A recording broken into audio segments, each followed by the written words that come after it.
back to a brand new election night live stream as we are here right now. Make sure you guys hit that like button down below. Subscribe to the channel if you guys are new, and we have a lot to cover tonight. We got Wisconsin going on. We've got Florida coming on. We've got quite a few elections, including one going on right now in Florida. They are tabulating the votes as we speak. We are all ready to get going, guys. We hit 100 likes, and it's the first major election night that we have going all the way back to November, and this is crucial. You've got the Wisconsin Supreme Court race. You got a few congressional races in Florida as well, and we're ready to go. And we can officially project Randy Fine, the winner out of Florida's 6th congressional district. He has underperformed, it seems, Donald Trump, as many people have anticipated. Not the strongest candidate, but a relief, a sigh of relief for Republicans as they get to hold the House majority, at least not by like a thread. You have two very, I guess you would say, competitive races spending-wise, but these are safe red districts. Democrats have poured a ton of money. They're actually destroying the Republicans in spending in both of these elections. This one, however, they didn't spend efficiently. They ran a weaker candidate. The first district, however, the polls will be closing in about 44 minutes, and it does seem as if Republicans are easily going to win. Democrats spent millions of dollars on that race, but it doesn't matter. And look at that, Randy Fine already. He's taken a 6% lead in Florida's 6th congressional district already out of the gate. Nothing out of Marion County, which backed Donald Trump by over 30 points, by the way.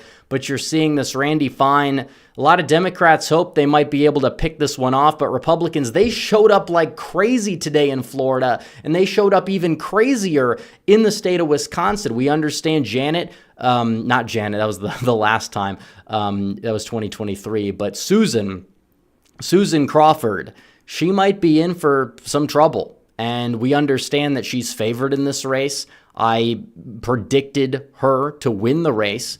However, I did say that there's a sizable chance Republicans could get enough ballots, make sure they get everyone voting, and this could be an upset. And turnout is now projected to be in line with like 2022 numbers. That's very good news for Republicans because it shows that this is not some like small electorate. You're talking about 700,000 new voters who did not vote in 2023. And a lot of those people are lower propensity, which means they're more likely to show up and they're more likely to vote for Brad Schimmel in the state of Wisconsin. So it's going to be a fun one to watch there, but we got almost 2 hours before that begins. But Randy Fine, he's doing just fine.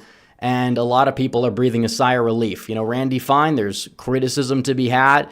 The way he communicates, the way that he treats his own constituents, the way he's weak on immigration, a lot of the things he says, he's kind of a liability, one could say, for the Republicans. But still, even then, he is going to win. He's going to underperform, but he's going to win. We could talk about, maybe next time look into primarying the guy.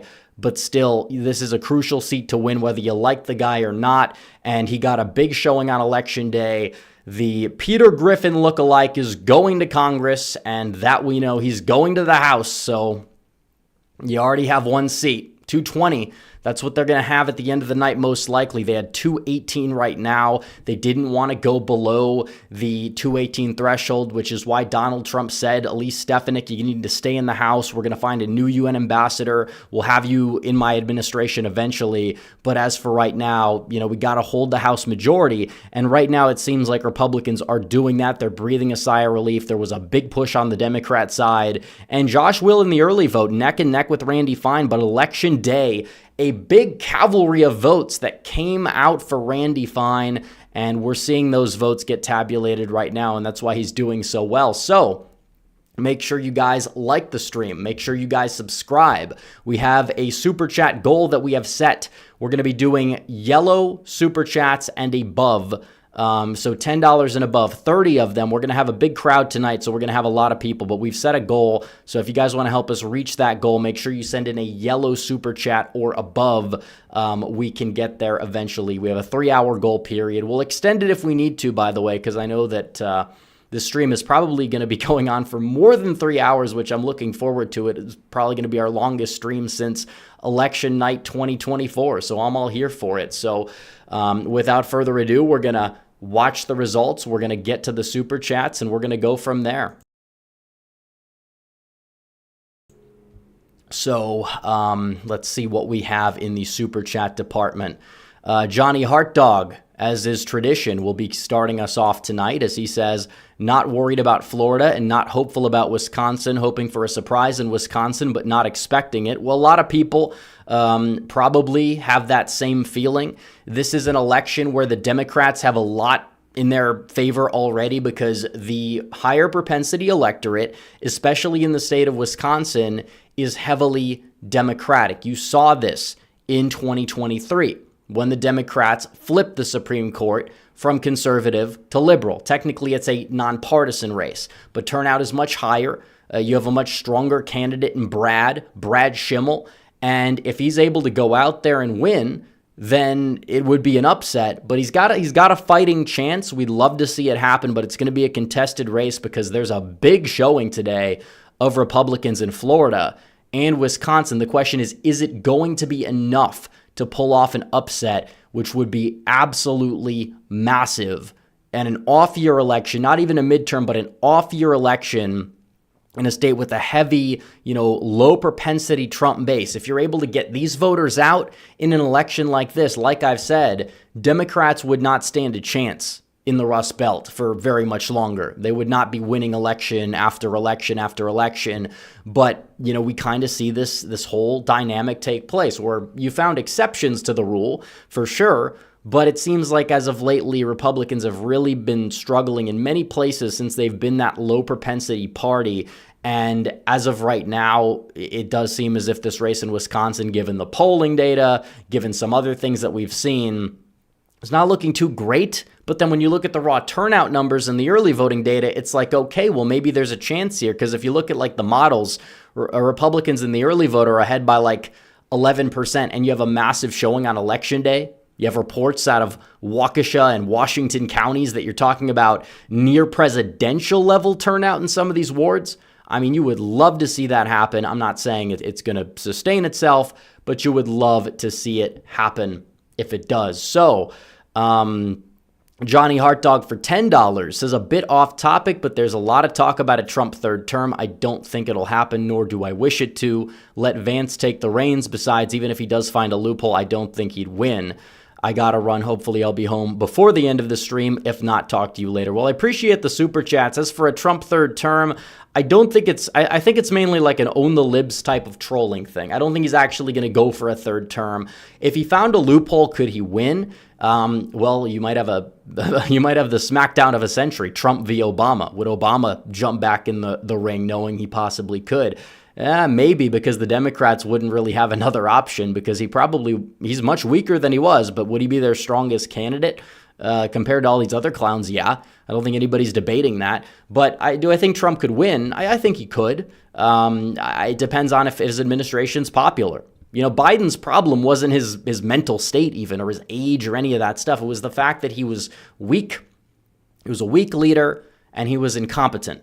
And he had an approval rating that was 39% on a good day.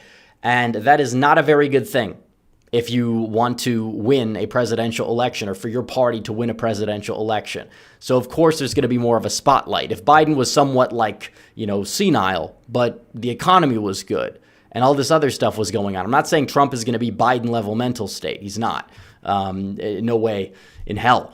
But at the end of the day, I do think enough people could overlook the age thing or the third term thing if things are going well and he was able to do it. But I think it would be much easier if he was younger. I think more people would be, I guess you would say, endorsing the idea if Donald Trump was younger. But it's mainly an own the libs type of thing. It's not serious. It's not, and we have more votes in.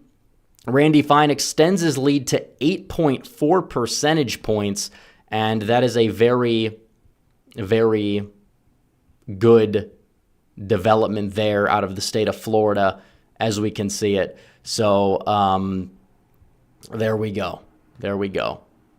Let's see. We have 2,000 live viewers. Guys, like the stream. We got a lot of super chats rolling in. Splice Streams has been a bit unplugged. How are we looking today? Well, it's a lot of uncertainty, but people want to compare it to the presidential election. You got to compare it to 2023, and we're far better than 23. That's a great sign. Is it going to be enough for a victory? That's a little bit of a different story. I hope so, but it's too early to tell.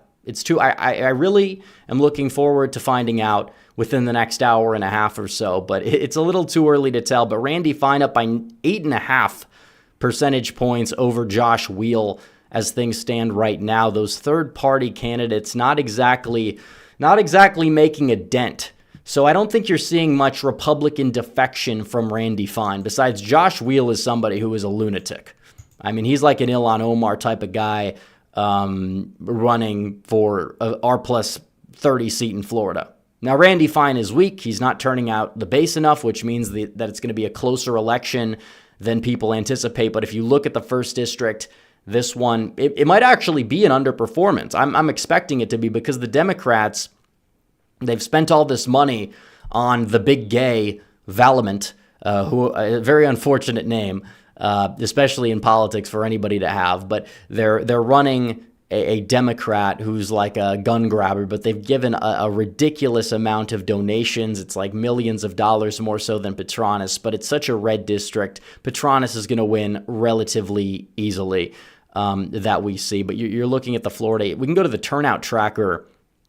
If you look at the turnout tracker for the 6th district, because I don't think they have one, or they do have one for the 1st district already.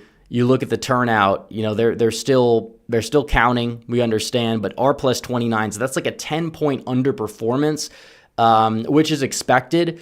So you look at the turnout, it's not like people are defecting from the Republican. And you look at this here, you look at the combined turnout already, R plus 21 is where it finishes at. That's not that bad. At the end of the day, it's going to be a red district by double digits. I think my prediction for Randy Fine vastly undershot what his end totals are going to be. So, again, we'll see what happens in this district for sure. But, yeah, okay, so Wheel gained because Marion County's early vote dropped and Fine only won it by 5. But, again, that's the early vote. The election day vote is overwhelmingly Republican. If you want to talk about the early voting data, where it stood, it was only R plus 9. That's piss poor. Got to do better than that. That's true. But election day turnout, R plus 35. So even if there's like a 5 to 10 point underperformance at the end of the day, Fine is one. He's going to be just fine. He's going to win easily. I have my grievances, but overall, it's a good thing you win the seat. We could talk about a primary in 2026. If we can find a stronger candidate, I would be open to it. It also depends how is Fine going to lead. Is he going to try to, get his act together, stop attacking constituents on Facebook and spend time legislating? Is he actually going to be able to perform well in Congress? And if he's able to, then he's probably going to be just fine. But if he decides to obstruct like Trump's immigration agenda, that could be a little bit of a liability. So we don't really know how he's going to govern, how he's going to lead. But regardless, you don't want an underperformer. I think that a primary challenge should be at least looked into for Fine. I've said this from the moment that he became the nominee because I knew he was going to have problems, and he's having problems. He is. So we'll see what happens on this front, but he's going to expand the lead overwhelmingly with whatever ballots are remaining. I don't think anybody is going to be disagreeing with that. Joshua Hall for $50, the largest super chat of the night. We appreciate it. Says, I don't normally vote in these elections, but I did today, and I'm learning my lesson. There you go. It's not. It's one of those things where you just have to do it. This is every election's important. You need people out and voting. And if we get our people out, we win. If we don't, we don't. It's that simple. That's how the elections operate in this country. But based off of what we're seeing, it does seem as if there's a fighting chance in Wisconsin. Crisis has been averted in Florida. The House majority is going to be fine, no pun intended. So that's good. And we'll monitor the margins. And this is, I mean, it's kind of just like the pre-show for the Wisconsin election, which is just huge. Now, I don't put much stock into polling in these off-year type of elections. There was one poll that had Randy Fine losing. That did not end up being the case at all. So we'll see what happens. We'll see what happens at the end of the day. But Randy Fine is the apparent winner. We've called it. I don't think networks have, but it's obvious to anybody who understands an iota of how Florida elections work that Randy Fine is going to win. So I appreciate the super chat, Joshua. I'm glad you're voting in these off-year elections because they do matter. They matter, you could argue, just as much as the presidential because they can impact the presidential. The notorious Nathaniel for 10 says, as the new county vice chairman of the GOP in one of the blood red counties, we've been pounding the pavement to get our county to turn out. No storm this time. Anything could happen. Go Schimmel. Thank you for the 10. Nathaniel. Cameron Campbell for 20 says, I may be in Utah, but I got a friend from Washington County, Wisconsin named Greg, who not only voted early, but we made sure Greg's domestic partner, Josh, both their families, and even a few coworkers voted early, all for Brad. Well, that's great. We need as many voters as we possibly can, and you did a lot of great work by getting them out to vote, and everybody needs to. Everybody needs to. These elections, we can't sleep at the wheel. We have to be awake, and I'm really proud that I've been able to use my platform to make sure that we're able to engage people and get them turning out because that's crucial. It's crucial for elections like this. So quick water break and we'll be right back.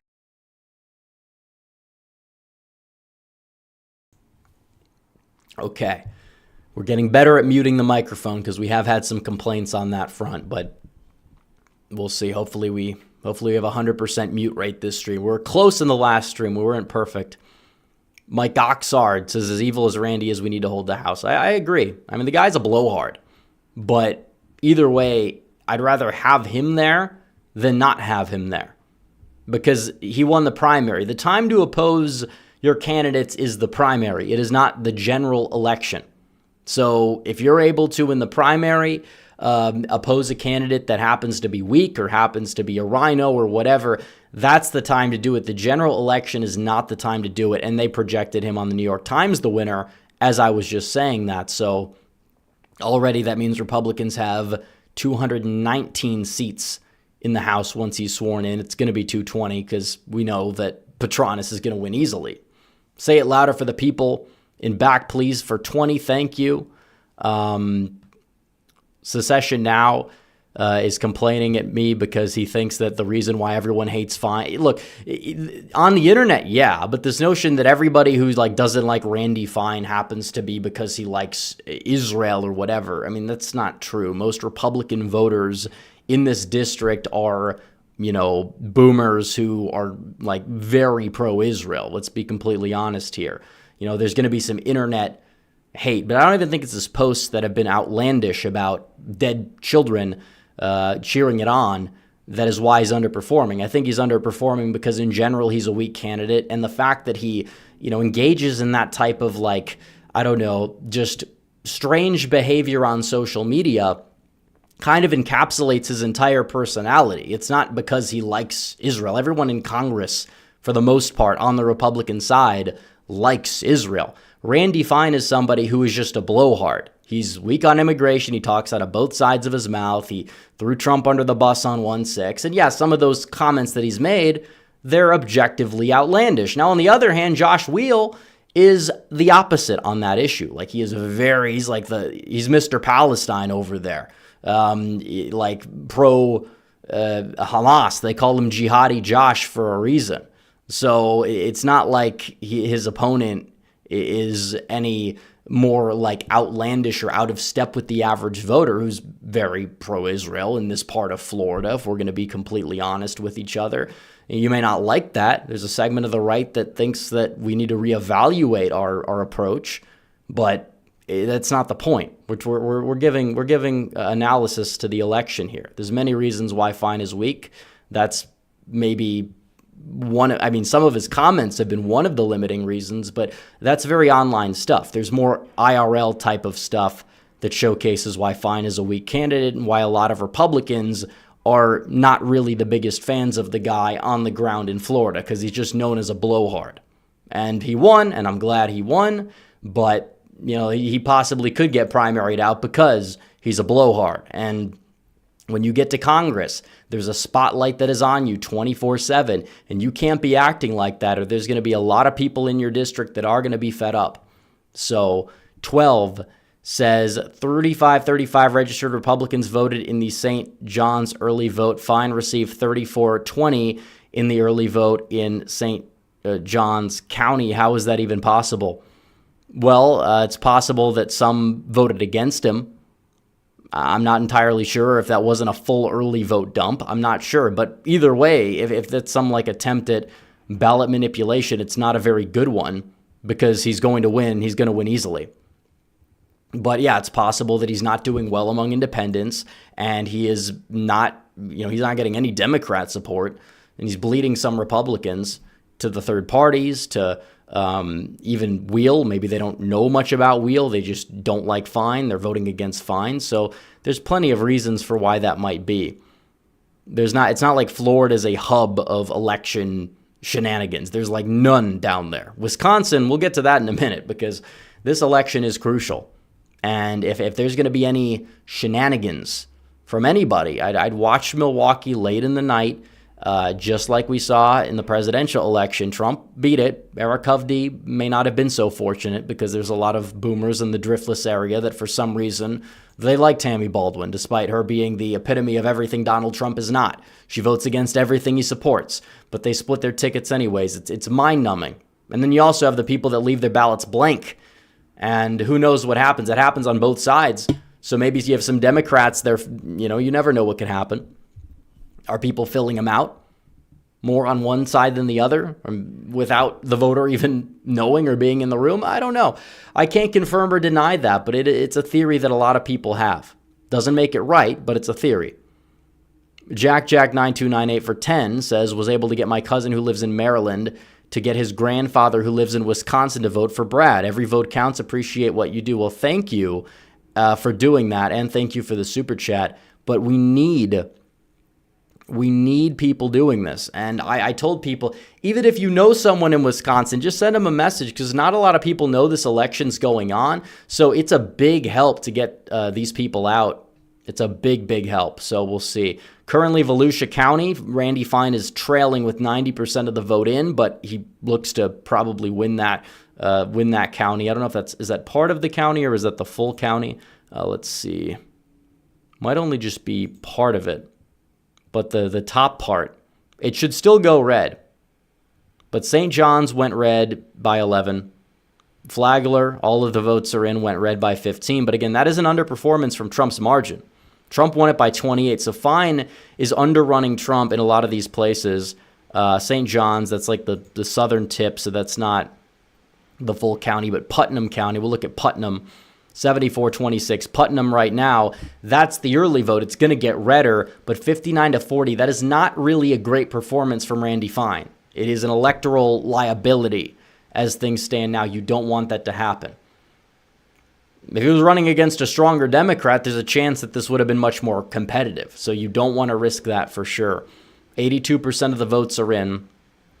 Lake County, is that the full county or is that, let's see.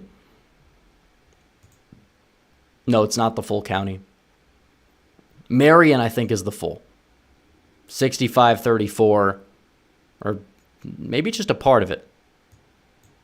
But either way, we know that there's more red votes to come in. The last 18% are probably going to net him 4 or 5 points. He's probably going to win by the low teens, maybe by 11 or 12. But yeah, he is underperforming among independents. I will say that, because the early vote R+9, but the actual early vote is R+1, R+2 in the district. That is not very good at the end of the day. So it shows you're bleeding independents, you're losing some Republicans, but he's fine for victory. That's what matters. That's what we're watching tonight. We could talk about a primary some other time. We could talk about anything else some other time. But as of right now, Fine has won. He's the projected winner.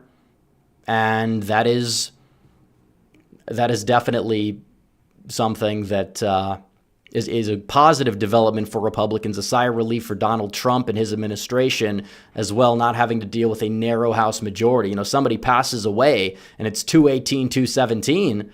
Yeah, you're screwed. that could be an insta flip. There's going to probably the most competitive, most expensive congressional race in history would be taking place at that point.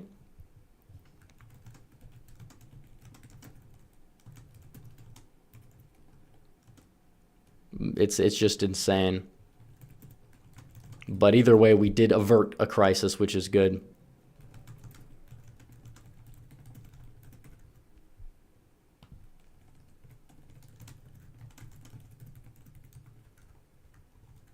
Let's see. I'm just checking any turnout updates out of Wisconsin for you guys. But regardless, it's going to be close. Now, close could be under 5. Close could be under 3, under 2. We'll see. But we have more super chats. Correct Mode says, I read the District 1 Democrat name is Gay Voldemort. Well, that's basically encapsulates their ideology, doesn't it? Cameron Campbell for 10 says, my friend had an hour or so to drive. He drove primarily in Washington and Waukesha. He saw maybe 5 Crawford signs at a good 75 to 100 Brad signs. He's seeing people brace the cold to vote. Well, you like to see that. You absolutely do. Literally God says, is Randy Fine related to the Fine Bros? I don't think so. J.R. Williams is not familiar with Fine. Why is he considered a rhino? Well, his immigration takes and some of his foreign policy takes are a little bit strange, to say the least. But I really feel as if Fine is somebody that just the demeanor, the way he just carries himself, I think is why a lot of people don't like him. And that's what a lot of people will say in Florida. A lot of people I know from Florida, they were saying this is not a good endorsement from Donald Trump. It's clear why Trump gave him the endorsement, because he switched on a dime from DeSantis to Trump when Trump was pulling ahead. But it's like you realize that like his reasoning why didn't make any sense to really anybody who was paying attention. Like it was like, oh, Trump got this guy to flip, cool or whatever. But like that was the extent of his like MAGA type of political arc. But regardless, he won. We'll look into a primary in 26. It's not a good performance, but he's doing better than a lot of people even anticipated, just because he saw a big showing on election day. But that early vote, that was like neck and neck. What, R+1, R+2? That is not where you want it to be if you want to have a respectable performance going into this election. That is not where you want to be. It's just not. So we have about 18 minutes until the polls close in the 1st district. That's going to be interesting. Let's see. Mike Oxard for 10. And by the way, guys, we are 8 out of 30 super chats to the goal. Remember, it is yellow and above the count towards the goal. Saying, for those who aren't caught up, Randy was asked how he sleeps at night supporting children being killed in Gaza with a picture of a dead baby. He responded by saying he sleeps great knowing that. Yeah, and the thing is, it's like I've said, he can support a side in a conflict without cheering on the worst elements of war. And I think that goes for everybody. Because, you see what's going on. You have the picture. I don't even know if it's a real picture or is it like AI generated? Is it like a propaganda picture?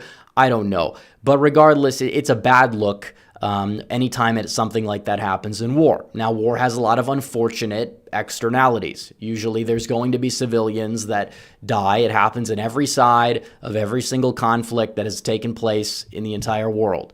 It's true. It's sad, but that's the way it is. And if you're going to be cheering on that element, it's not like, oh, yay, we beat Hamas or whatever. It's like, oh, no, look at this picture. Yeah, I sleep great at night knowing that. Now, I don't know if that's something that's really going to, make the rounds in Florida politics. I don't think that's the main reason why he's underperforming. But I think it kind of does show that the guy is not really the nicest type of person. He's a bit of a blowhard. He looks like a more slobbier version of Peter Griffin. And people will say you shouldn't attack the looks of politicians. But in reality, if you don't care enough about your own health, how do I expect you to care about the people of Florida, the people that you represent? Or do you only care about yourself? And you have bad impulse control, as many people who become that size do. So, it does come down to just his general personality, in my opinion. And I think that some of his more absurd takes on foreign policy, like the whole dead babies thing, it's a bad look regardless of whatever side you support. It's a bad look. And it just shows what kind of person he is that he just doesn't have impulse control. He's an edgy blowhard, and he's like not very good on the issues that people care about, like immigration. So that's kind of my take on it. So let's see. We have more super chats. Hamster Eater 96 says, daily reminder that Tim Walz is younger than Maria Salazar and young Kim. Being a leftist beta male with a Karen wife ages you prematurely. Absolutely. It's just a look. You know it when you see it. It's like the Supreme Court said about obscenity. You know it when you see it. The video, okay, wait, no, hold on. We missed one. Oh, we missed two. Matthew Foxtrot for 5 says, just got here. What's the situation? Thoughts on Trump maybe running again? It's probably a joke, but I don't know. Well, I think it's mainly a troll to own the libs. Even Trump isn't like embracing it much, but he's always posted about being president for life with that whole like Time magazine cover meme. This is something that he's known for doing. He trolls people. Doesn't mean he's actually gonna run for a third term. If he was younger, I think it's something he would seriously consider if he had a high approval rating. But it's just one of those things where you'd have to find a loophole. And I've read the 22nd Amendment. I can't find a loophole that really exists. The Democrats would have to agree to some like Trump v. Obama matchup, and they'd have to feel confident that they'd win, and the Republicans would as well. It's just, I don't know. I can't see it happening, but they would have to overturn the 22nd Amendment or at least modify it, which still would take another amendment.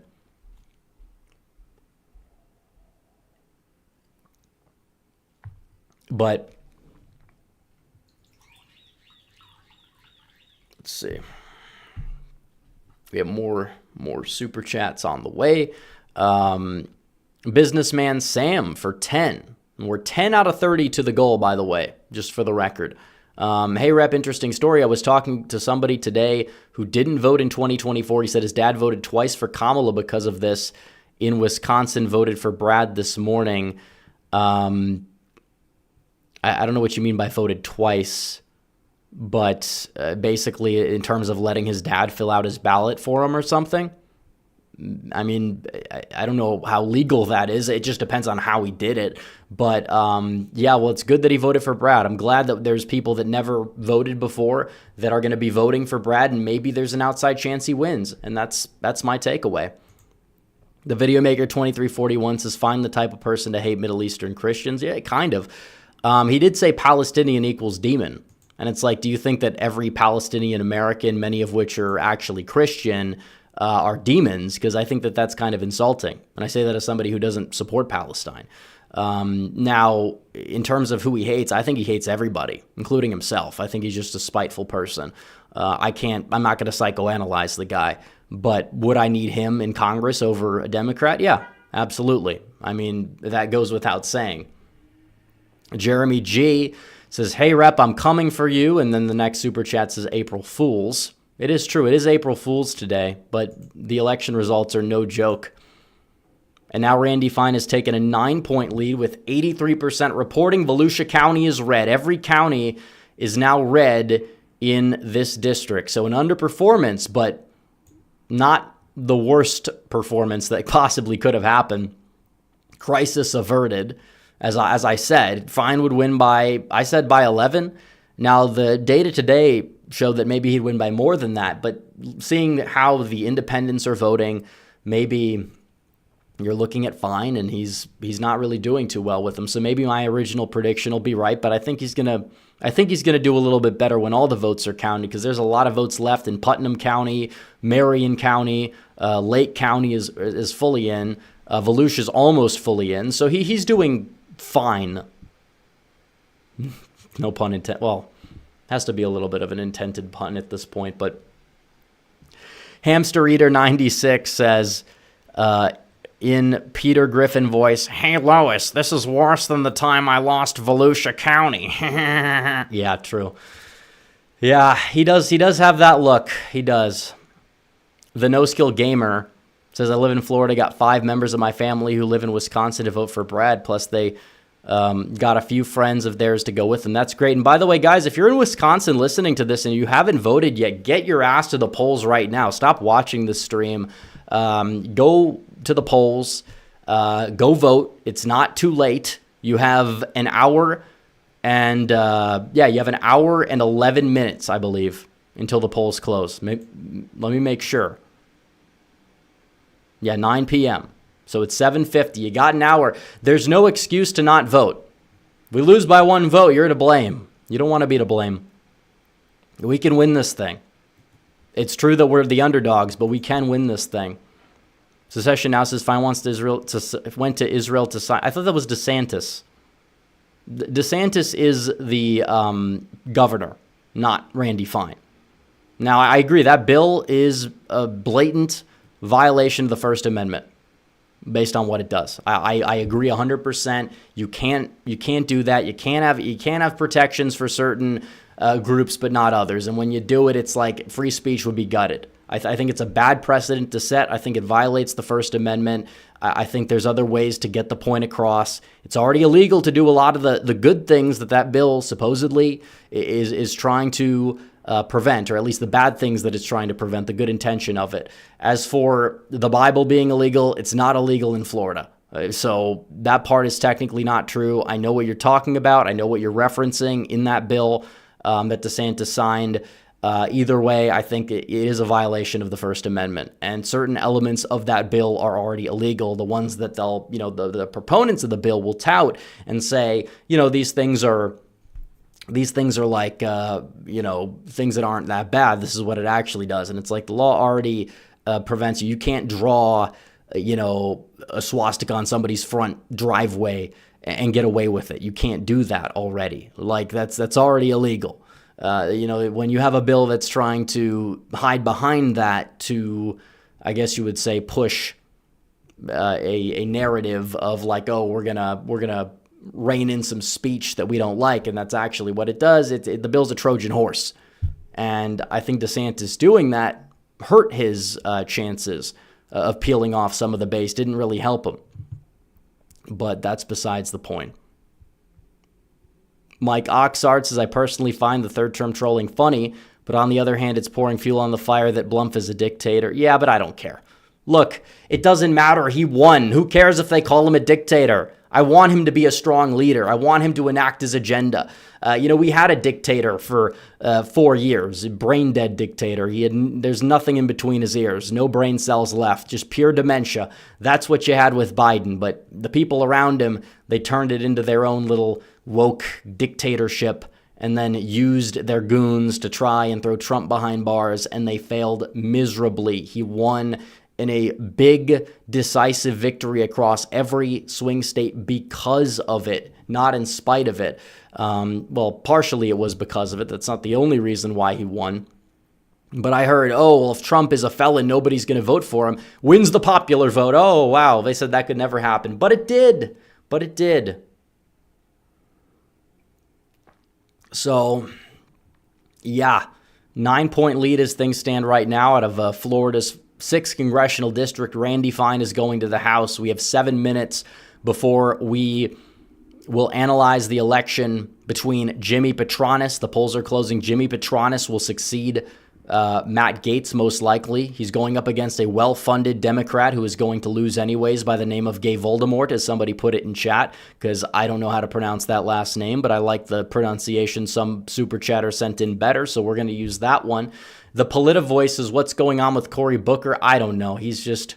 It's his testosterone, as he likes to put it, which definitely doesn't actually mean his real... I don't know. Remember that clip when he was running for president? He's like, yeah, I'm going to win because I have a lot of testosterone and these Republicans are making me angry. And it's like, no, you don't. You're all into big pharma. They couldn't even get you any TRT on the low, seriously? And you want to use that line? Come on.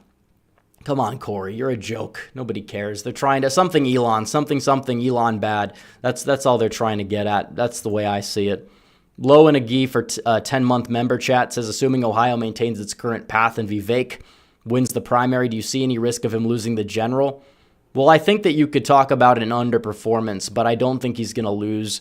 Ohio is a safe red state now. Vivek is somebody who is a very skilled communicator. I don't agree with him on everything. I've been very clear. I'd be open to backing another candidate, but still, I mean, you have a guy who's going to be facing an even weaker party at the state level in the Ohio Democrats.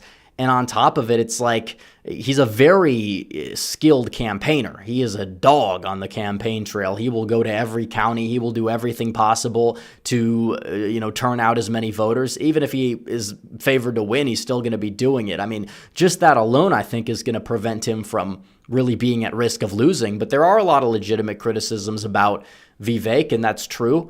But still, I think that he's going to do just fine. And speaking of fine, he's now up by 10. With 87% of the vote in, he's now up by 10. He has hit 50% in Volusia County. So more votes have yet to come in out of Marion County. Those are really going to expand his lead. Also, Putnam County, there's a few there, but these other counties are almost all the way in. He's the projected winner. So 5 minutes until the first district polls close. Julius Grover did his part and voted for Brad. Well, thank you. I appreciate that. Bill Randolph says, you are more gooder. Keep up the good work. Well, I don't know if that grammar is proper, but I appreciate the super chat. Base Cat says, who did Peter Griffin vote for in 2020? He seems like the typical Biden-Trump voter in Rhode Island. That just kind of is the vibe that I get from Peter Griffin. I've been asked that question before. XJ Cherokee Bear says, for April Fools, you should have done an impersonation of Harry Sisson. I don't think that that's something I would want to be caught doing, whether it's for a joke or not. But Chris LaFrenier for 10 says, active duty Navy in Kenosha County, Wisconsin did my part and voted for Brad this morning and went into work late. Well, there you go. We like people voting early, but if people actually get out to vote on election day, it is definitely a sigh of relief we'll be breathing for sure. Magic Show says, polls close at 8 in Wisconsin. Go tell people to vote. Well, I did. 8 o'clock Central, not 8 Eastern. So in Wisconsin, it's 6:56, as it is in Texas and Chicago and the entire Central time zone. So, yeah, people need to vote. If they're watching, we have 6,000 people. This stream, we're not having any issues like election night so far, fingers crossed. But we need people voting. If you haven't voted yet in Wisconsin, you need to get your ass to the polls and make sure you vote. And go vote. Go vote now. And we'll be here analyzing the results when you finish. David Solovey says, with Nadler and Fine, the House of Representatives sewer system doesn't stand a chance. Yeah, imagine if Chris Christie ran for the House, and that would not be too good. That would. He's bigger than both of them combined. And Stacey Abrams, too. That'd be an earthquake. It's just too easy. Fat jokes are too easy. It's cheap humor, but it's somehow always it always is somehow funny. Tommy3265 says, Randy Fine will lose by 10 when the 3 a.m. ballots come in. There are none of those ballots in the state of Florida. So you could rest easy about that. There's not going to be a risk in Florida. Now, Wisconsin, we'll see what happens. But again, those election laws, that's why this election is so crucial. So the Royal says, do we know who's winning it all yet? No, we don't. Joshua Dillon for $20 says, is there anything in the 2A community to get the House and Senate Republicans to pass Eric Burleson's 2 bills abolishing the NFA and ATF? Is there a way to get Trump's attention or support on this? Feeling forgot here. I'm not entirely sure what the move is, but it's like even if Trump wanted to abolish the ATF, which I do think that he'd be open to it, I don't think you'd get enough support in the House for it. I really don't, especially with this narrow majority. No Democrats going to support it. It's just the way it goes. Secession Now says, Fine's handlers wrote the bill. DeSantis went to Israel, signed it. If you cite Bible verses in Florida, you'll lose your... If you can find an example of that happening, then that's one thing. I don't like the bill, for the record. I think it's a First Amendment violation. I think it opens the door to what you're talking about possibly, and I don't think that's a good thing. But in terms of that being the case, I haven't seen any cases of that as of now. But I agree, it was a bad bill, shouldn't have signed, it shouldn't have been put into law. It is a Trojan horse for gutting the First Amendment, and we don't want that to happen. We just don't. Free speech is important. And if we don't have that, we don't have anything. Daniel Mon says 4 stages of TDS, stage 1, mild irritation, stage 2, obsessive fixation, stage 3, full-blown hysteria, stage 4, terminal meltdown.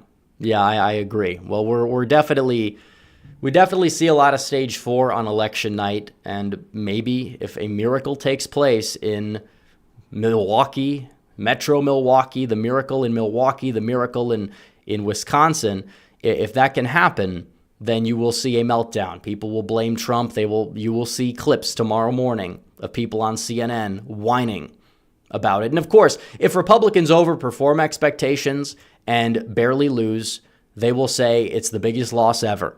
But then they'll call these elections in Florida, where the Democrats are overperforming, but they're not winning them, they'll call them like, oh, this is a massive overperformance. Because you can't use Trump as the baseline.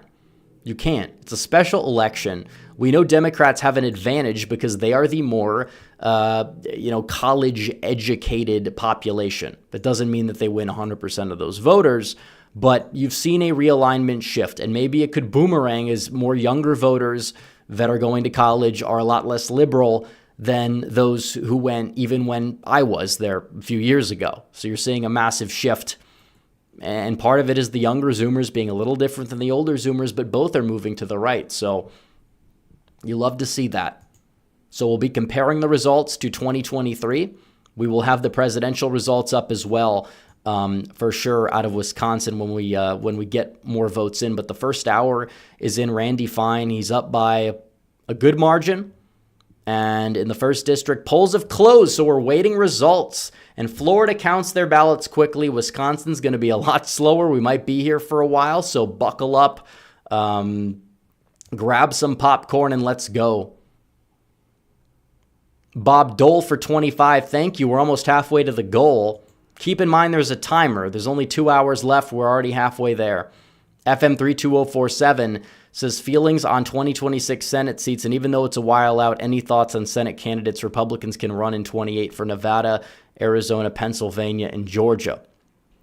I don't know about Georgia. Pennsylvania, I think Stacey Garrity would give you the best shot against Fetterman. Arizona, not entirely sure. We'll see what happens when we get there. But Nevada, I don't know. I don't think it's going to be Laxalt again, but we'll see. And we have votes. Jimmy Petronis in the early vote in Santa Rosa County. He is up by 7. So you can compare that to last time. That county, I mean, that's going to be there's a lot of vote left. That is a big underperformance so far, but that is early vote. It's going to get redder. We can look at the turnout tracker. You will see that it's about to get much redder because the election day turnout was R plus 42. But still, Democrats pouring a lot of resources into this district. And that's partially why it's going to be much closer than expected. And Democrats, as a result, they're going to be like, haha, look at you Republicans. We gained 15 points. And it's like, yeah, it's all fake. It's not fake. I mean, they're real votes. But when you have an environment where you have such low turnout, it honestly becomes fake. Because you understand if everybody voted who would vote in a midterm, let alone a presidential year, and a midterm that's not even favorable to Republicans, they're still going to win this seat overwhelmingly. So that part is true. And we'll get more votes in a second here, I'm sure. They're going to keep pouring in.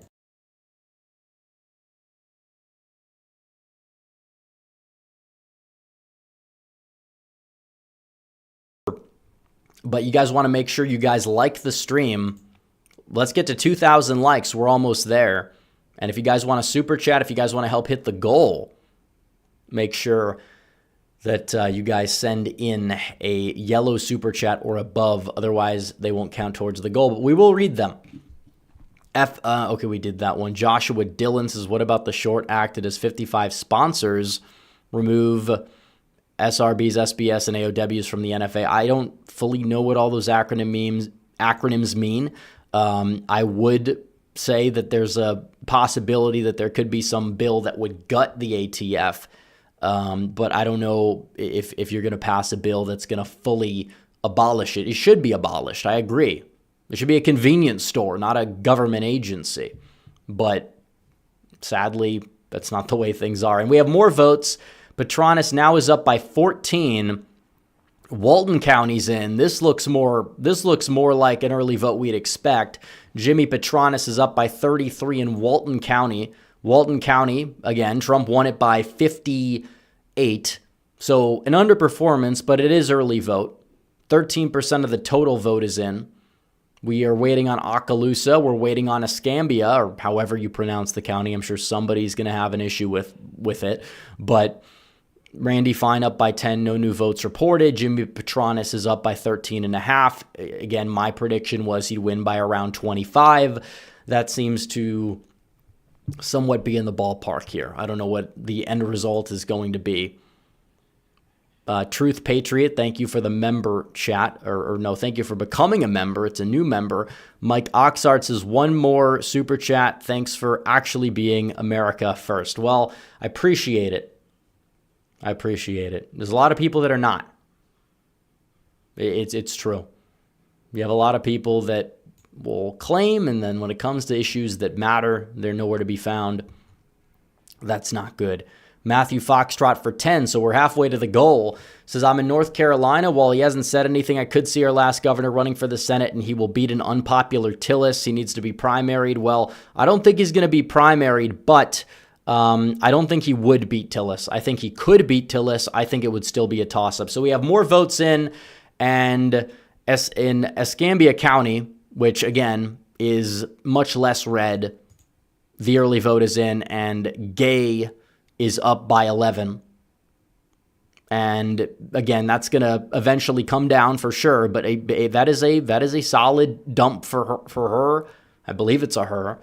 You never know these days, especially on the Democrat side, but either way, again, it's early vote. It's not going to hold. We could even project Petronas the winner, but we're not going to do that when he's not leading.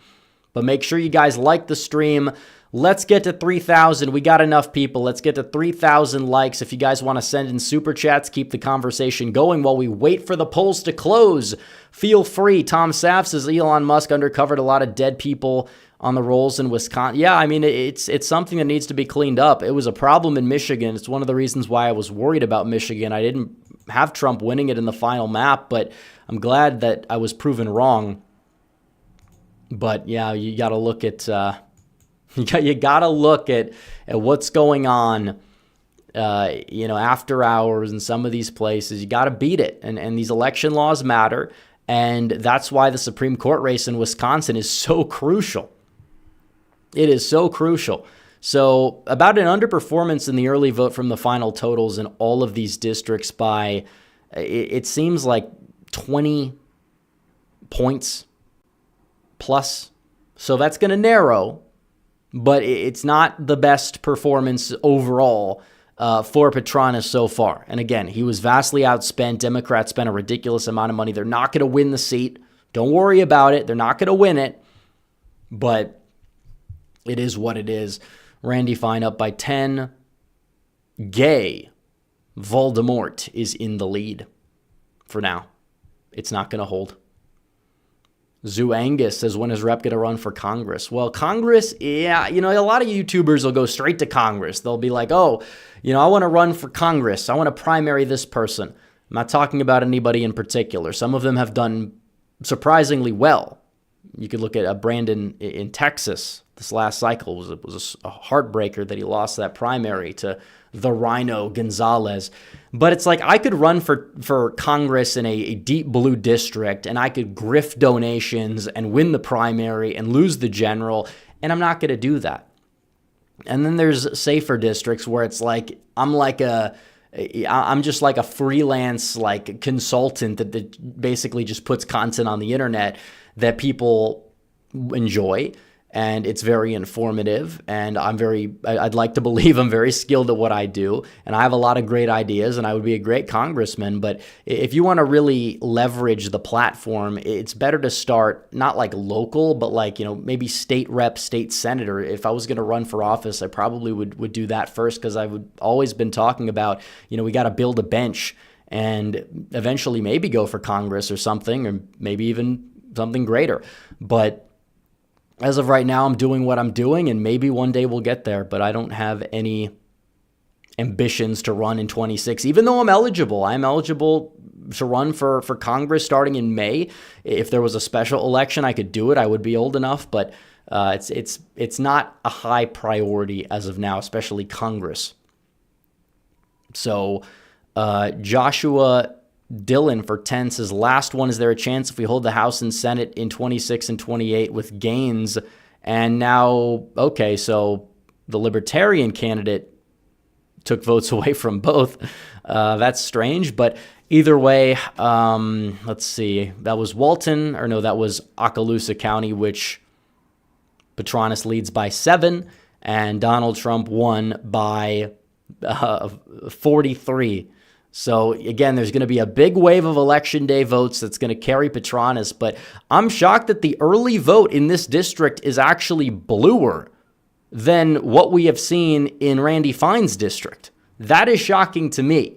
So the election day votes might be much redder, and that's true, but half the vote in and Petranis is down. That is not really that great. I hate to say it to people. He's going to win. He's going to win, but that is not good.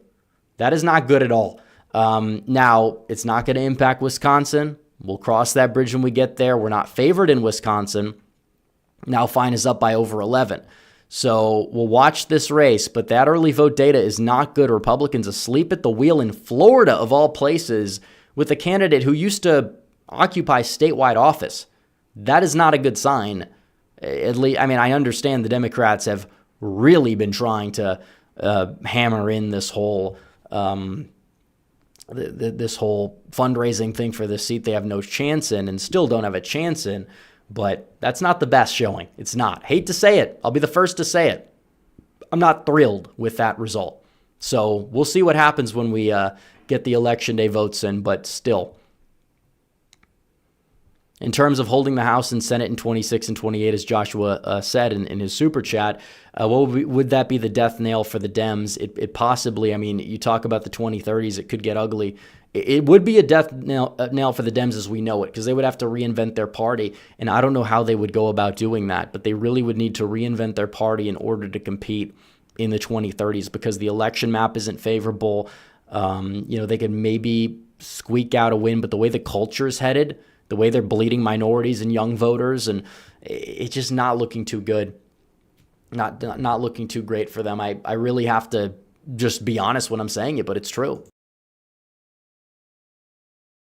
And that's the irony behind all of this, is you look at these special elections, they're able to perform well, but if everybody actually votes, they lose. They get embarrassed. 2020, it took a fluke for them to get pushed across, barely. And then that was the worst thing to ever happen to their party.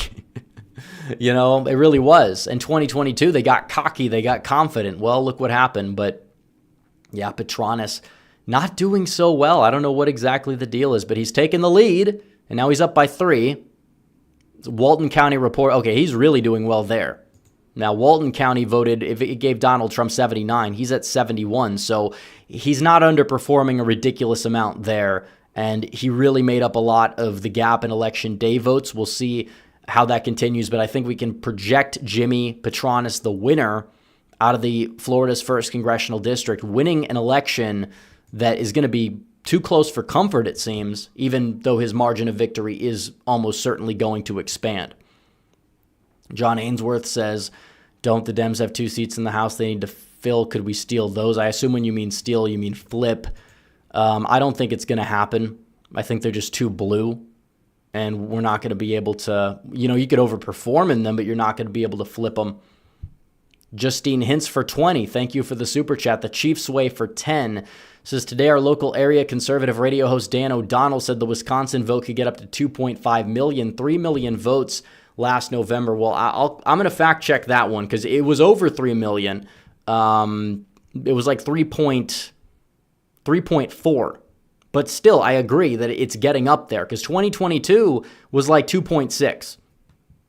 So if you're really getting high turnout in Wisconsin and much higher turnout than you had in 2023, and the votes you're adding are more pro the conservative candidate, they're more pro Schimmel, that's phenomenal news for Brad. But we've got 46 minutes until poll closings out of the state of Wisconsin. But Florida, Republicans sweeping both, but by the skin of their teeth compared to how the districts voted in November. Democrats are definitely, for multiple reasons, going to try to tout that regardless of what happens in Wisconsin. But still, a win is a win. A loss is a loss. That's what we're told. That we're told we can't celebrate an underperformance in Wisconsin because a loss is a loss and a win is a win. But they want to celebrate a Republican underperformance with the same logic. It doesn't add up, but I will say that in terms of what's going on in Wisconsin, it is crucial. We need the seat so we can actually have a better chance at Wisconsin. We have a better chance at the House in 26 because they're not going to be able to draw two districts out that are Republican leaning. They're not going to try to redraw the entire map at the state House level, the state Senate level, the election laws. All of that is important. And voter ID is on the ballot too. So hopefully we're able to codify that into the Constitution. XJ Cherokee Bear says Chunk ran for Congress in 2020 and got 6%. He did. So yeah, if every Democrat was Cenk Uygur, it would be at least funny to have 216 of them or 215 of them in Congress. But that's not the case. Truth Patriot for $50. Thank you for that one. That ties the largest on the night. It says, big fan and follower from Colorado. Thoughts on the governor's race in Colorado? We have I assume you meant no GOP presence here. The state government saturated with the far left, majority population is conservative. We have no leadership. Well, we're not going to win that, but I do think that the Democrat could underperform because the natural successor to Polis always underperforms. He's going to win by 10, but at that point, you talk about the down ballot effects. If he underperforms, then Gabe Evans has a much better shot at keeping his seat, and the 3rd district stays, and the 8th district stays, and it'd be a net positive overall for the Republicans in Colorado, which it's a little bit of a Freudian slip because Colorado has become the Democrats' version of Florida, but still it moved right in 2024, which I didn't even expect. I thought it'd be one of the very few states to move left. But look at this. Jimmy Petronis now, he is expanding his lead. He now leads by 6 with 74% of the vote in, but he's losing Escambia County. He might lose that county for good, and that is a county that voted for Donald Trump by 19. So he might narrow the gap, but that is not a good performance there. I don't know what Voldemort, whatever you want to call her, has got going on in Escambia, but that is not a good performance for Jimmy Petronis. It's just not. He's going to win. That's true, but that margin, that is not very good. Not very good at all. So, yeah, definitely Republicans in Florida, very competent party, not exactly doing enough to get their people voting early for this election, I'll say that. So, either way, it's not going to make much of a dent or a difference because both of these seats are going to go red. They're going to be more red in the midterms. All that's true, but you don't want these underperformances happening in these safe red districts. You don't. Because imagine if this seat was R+10, you'd lose it. And you don't want to lose these seats. Clown World says, don't count on Dems going away. They have no moral compass and will switch on a dime when they start to lose political power. Look at Newsom. Well, he'll try, but nobody trusts him. The problem is a lot of these people, they have too much baggage for them changing their mind to actually make a difference. Newsom is not winning conservatives or independents when he's doing his podcast stunt. They know he's a sociopath. He's making Democrats upset because he's talking to people like Charlie Kirk, and Democrats don't like that. So he can do what he wants to do. I don't think that he's really a strong candidate. I think Vance would beat him, assuming Trump's approval is above 40, which I think it will be. So we'll see what happens. I'm really looking forward to that primary because it's going to be another dumpster fire. But on the Republican side, yeah, you might get like a Nikki Haley try to run against Vance. She's going to be blown out. It's not their party anymore. You're going to have to rely on Democrat crossover votes just to crack 15%. It's not going to be all that good. But yeah, we're waiting on more votes to come in out of Florida. We're waiting on the polls to close in Wisconsin. We have more super chats. We have 6,500 live viewers. Guys, like the stream. Let's get to 3,000 likes. We're knocking on the door. Let's get there. M Skywalker 07 for 10. We're almost at our goal, guys. We got 7 to go. I can't believe that Luna caused this whole BS in Congress. There are child care centers and breastfeeding centers. Now we have to wait until next week. I don't know what's going on with that. I have no idea about that. 12 says Petronis lost to Scambia despite it being DeSantis by 30. Yeah, it's just that's not a good look. Well, he could win it.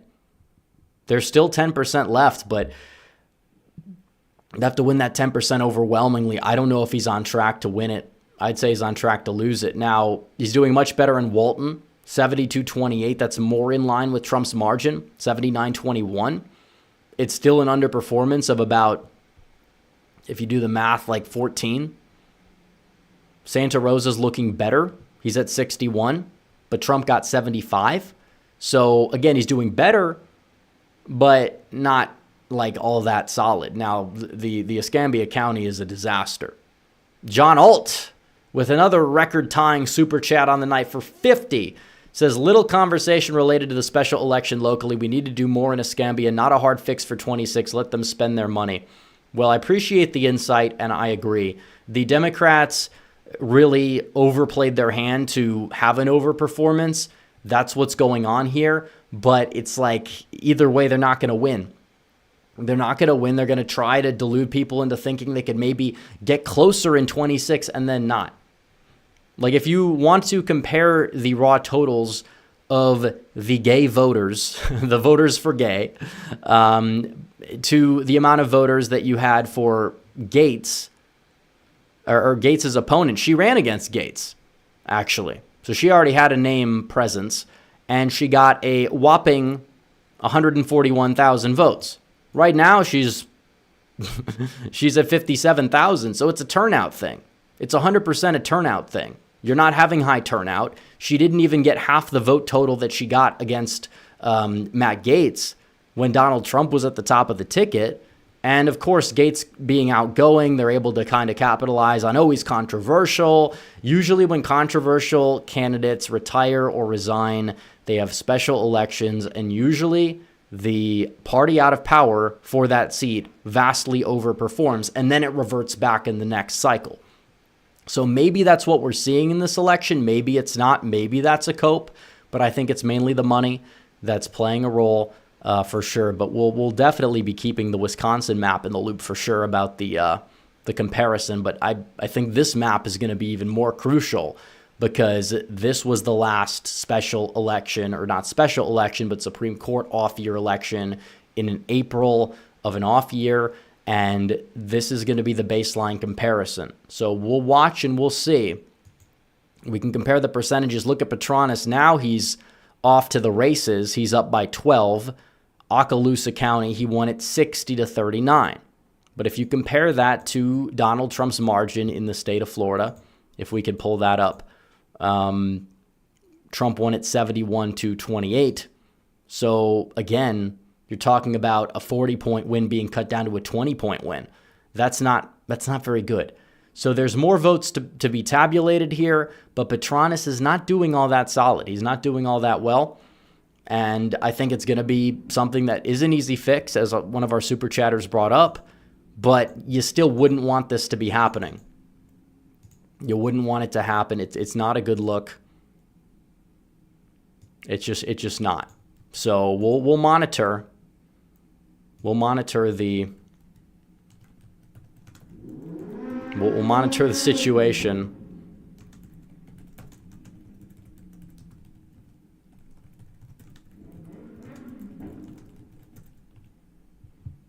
But we have made the projection.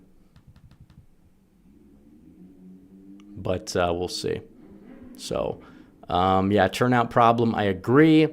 M. Skywalker 07 says they called it. We know. Bob Dole for 75. He just had to get that record. He says, let's not worry about the margin. It's special election. Many people. Well, we should worry about the margin. But I agree that this is something that will revert to the mean. But I'm just shocked to see it in Florida, where you have a competent Republican Party. I guess the Democrats just spent all the money on this seat. Randy Fine, his underperformance, we talked about it being a liability. It's actually not nearly as bad as Petronis's. Now, there's more votes to count. Santa Rosa County has more votes, but how are they really even going to break? We don't even know. I think Petronis, you could make the case, he'll win by 15, whatever. Randy Fine's lead's going to go up, but this seat, it was not really the best showing. I mean, it's the way it is. We won it. I'm happy we won it. Same thing goes for Fine's seat, but it's just the way it is. Truth Patriot for 5 says market downturn will end up being a huge buying opportunity on stocks that have been impacted by the drama. Have some capital ready if you invest. Well, we'll see what happens with the markets, but right now they've been all over the place. Kevin Jacob for 10 says 58-year-old former paramedic, fat shaming needs to come back. I have chronic back pain from picking up fat people. In shape people don't have illnesses. Obesity is the number one cause of all illnesses. It's true. And it's not so much what we're eating. It's not so much how much we're eating, but it is what we're eating in terms of the ingredients.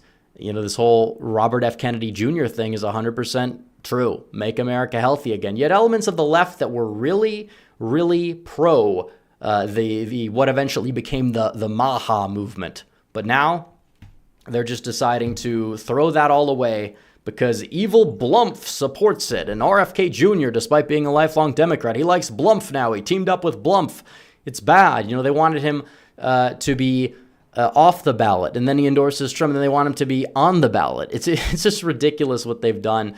But oh well, we won, and hopefully Wisconsin, that's going to be crucial. I would like to win in Wisconsin. We'll see what happens. We'll see what happens, guys. But so far, Petronis' lead has grown. It's now 12, but it's barely above Fine's, despite being a seat that's like 10 points redder. So again, it's a one-off. I get it. It's low turnout. Volman got half the votes, not even, that she got against Matt Gaetz when Gaetz won by 30-something, 32. But it is not the best showing. That part is 100% true. It's not the best showing. Could be better. Could be better. So Sanderford says, expecto Petronis. J-Dub for 10 says, I live in Escambia, so a lot of TV ads for the Dem. Wouldn't worry. It's a turnout issue. It'll be read by the end of the night. I don't know about that, man. I really don't. Now, if there were 80% reporting, that'd be one thing. But 90% with a 5-point lead, that means Petronis is going to need to win like 75% of those voters. I don't know if he's going to do it. He might win 60-something. But 70, it's cursed. As Tech Geo 490 puts it, Blue Pensacola feels kind of cursed on low turnout. Yeah, it does for sure. But again, it's a one-off. This is not the rule. This is the exception. And people need to understand that. Now, Wisconsin turnout's higher. You're not going to see a massive shift. Now, it doesn't mean we're going to win it. But it does show that we got a fighting chance. So if you haven't voted yet, you live in Wisconsin, stop watching. Go get off your ass and go vote. Because every vote counts, and we've got a fighting chance. John Waffle says, I'm not a fan of these random elections. These GOP parties need to figure it out. I'm glad we're winning. It's true. M. Skywalker 07 says, today Congress was supposed to vote on the SAVE Act, but Luna wanted a proxy vote for a mother that just had kids to vote, but not in... Okay, I know what you mean. Tina Wen, thank you for the 10. Appreciate it. Chris Freener for 10. Says, just curious, but what do you do with proceeds from the super chats? Is this your full-time job? Curious, as I've wondered from several media personnel. Apologies if this is a personal question. Well, it is a full-time job to an extent, I would say. There's many things that I do with my brand, but in terms of the proceeds, it is true they help keep the lights on, but sometimes we have had streams where we've sent the proceeds directly to the Trump campaign, or a good portion of them 50-50. But YouTube does take a cut, which is standard. But other than that, that's just the way it goes. But no, it's not too personal of a question. Let's see. John Waffle. Oh, we did that one. Never mind. I missed the chat. But we hit the goal. We had everybody trying to get in to be the 30th, but we hit it. So maybe we'll start a new one before the polls close in Wisconsin. But Harley Dude says Florida has a large number of residents moved out of state. Don't know what party. Well, no, that's not it, because we're decimating them in the registration front. That's not it. Michael Heidelberger for 10 says, keep up the good work. I've enjoyed your perspective on things. Well, appreciate the super chat. M. Skywalker 07 for 20 says, part 2, Congress and her 8 reps back to Dems not letting it go through. Mike Johnson said Congress is done for the week and will return next week, which will the act which will require to show your ID in order to vote. Yeah, well, national voter ID, that's going to be a test the Supreme Court's going to have to look into as well, because they might try to, even the Trump-appointed justices might look into that and say, no, it's a state issue, but we need voter ID. We need to pass that bill. There's no reason to oppose it logically unless you want to cheat. But let's see. M. Skywalker 07 for 20 says, oh, we did that one. The Video Maker 2341 says, you skipped my super chat. Which one? I think I read it. I guess I did. I apologize. Not the best performance in Florida, but most of our special election spending went to Wisconsin. Glad we spent most. I agree. I am too. We'll see if it pays off. If we fall short, that's one thing. I think a lot of people are expecting it, but if we pull off an upset, that is massive. That is massive. So, it is an underperformance. I'm not, someone in chat says only the Republicans whine about double-digit wins. It's like, no, I mean, yeah, but at the same time, we want to make sure that we're not having 30-point underperformances. If you have a great football team and they play the worst team in the league and they only win by 3, a win is a win. You won it, but it's like you can't, if you're not going to win playing like that, where you're going to be matched up evenly with more solid competition. It's just not how it happens. You want to rectify the problem. It's not the end of the world because you won, but you want to rectify the problem.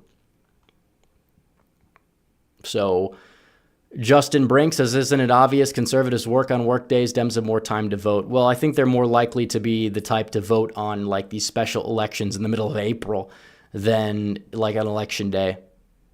So that's true. Matt says for 10, do you think Republicans have a shot to flip New York's governor's office? Lawler's not the MAGA type, but it would be a huge flip. It depends if Hochul's the nominee. They might have a shot to do so. She's not popular. Humanoid Gaming says, it's snowing in Wisconsin tonight. Is that a good sign? I mean, I don't think it's necessarily a bad sign because a lot of people voted early. A lot of people were still long lines. I don't think you really get to blame the weather if you lose. I still think we need more people voting early, especially our lower propensity electorate voting early. But still, M. Skywalker 07 says, Mike Lindell is running for governor of Minnesota, pillow guy versus tampon guy. I don't know if he's actually going to run. He's talked about it, but I don't think he's actually going to run. Call sign Home Dad for 5 says, is Hillary going to run in 28? How many years have we gone by with this question? She'll run in 2020.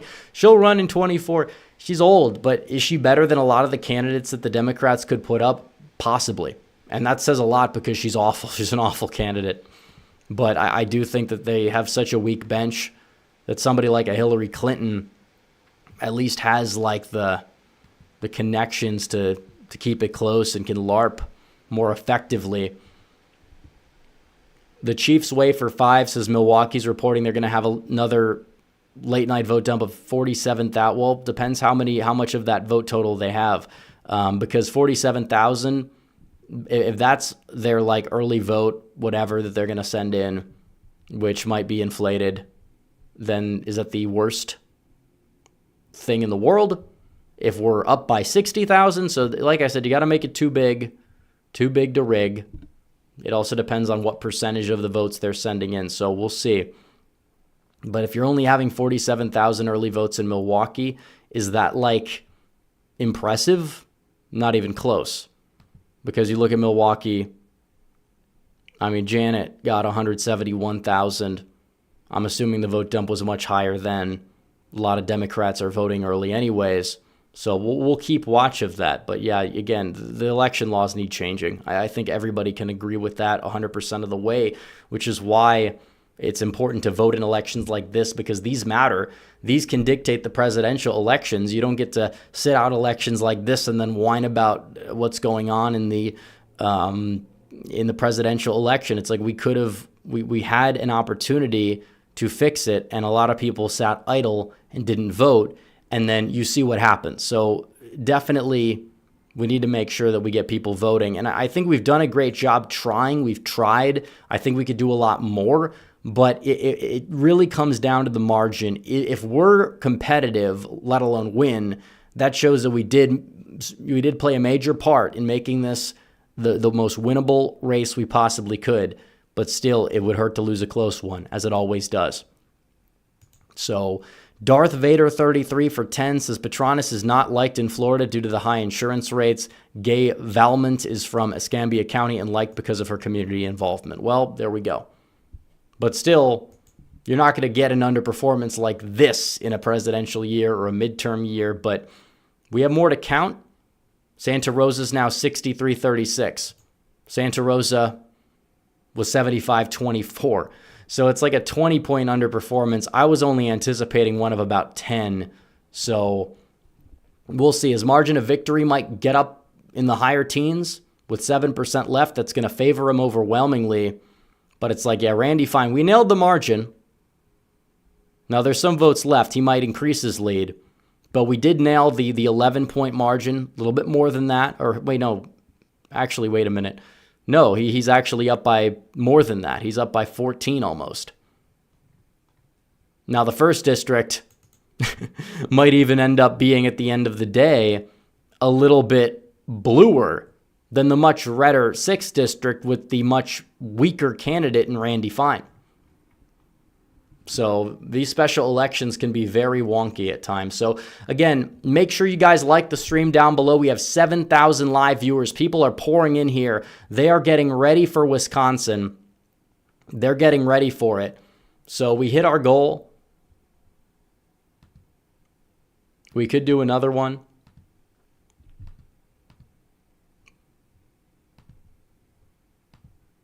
We'll do it for 3 hours.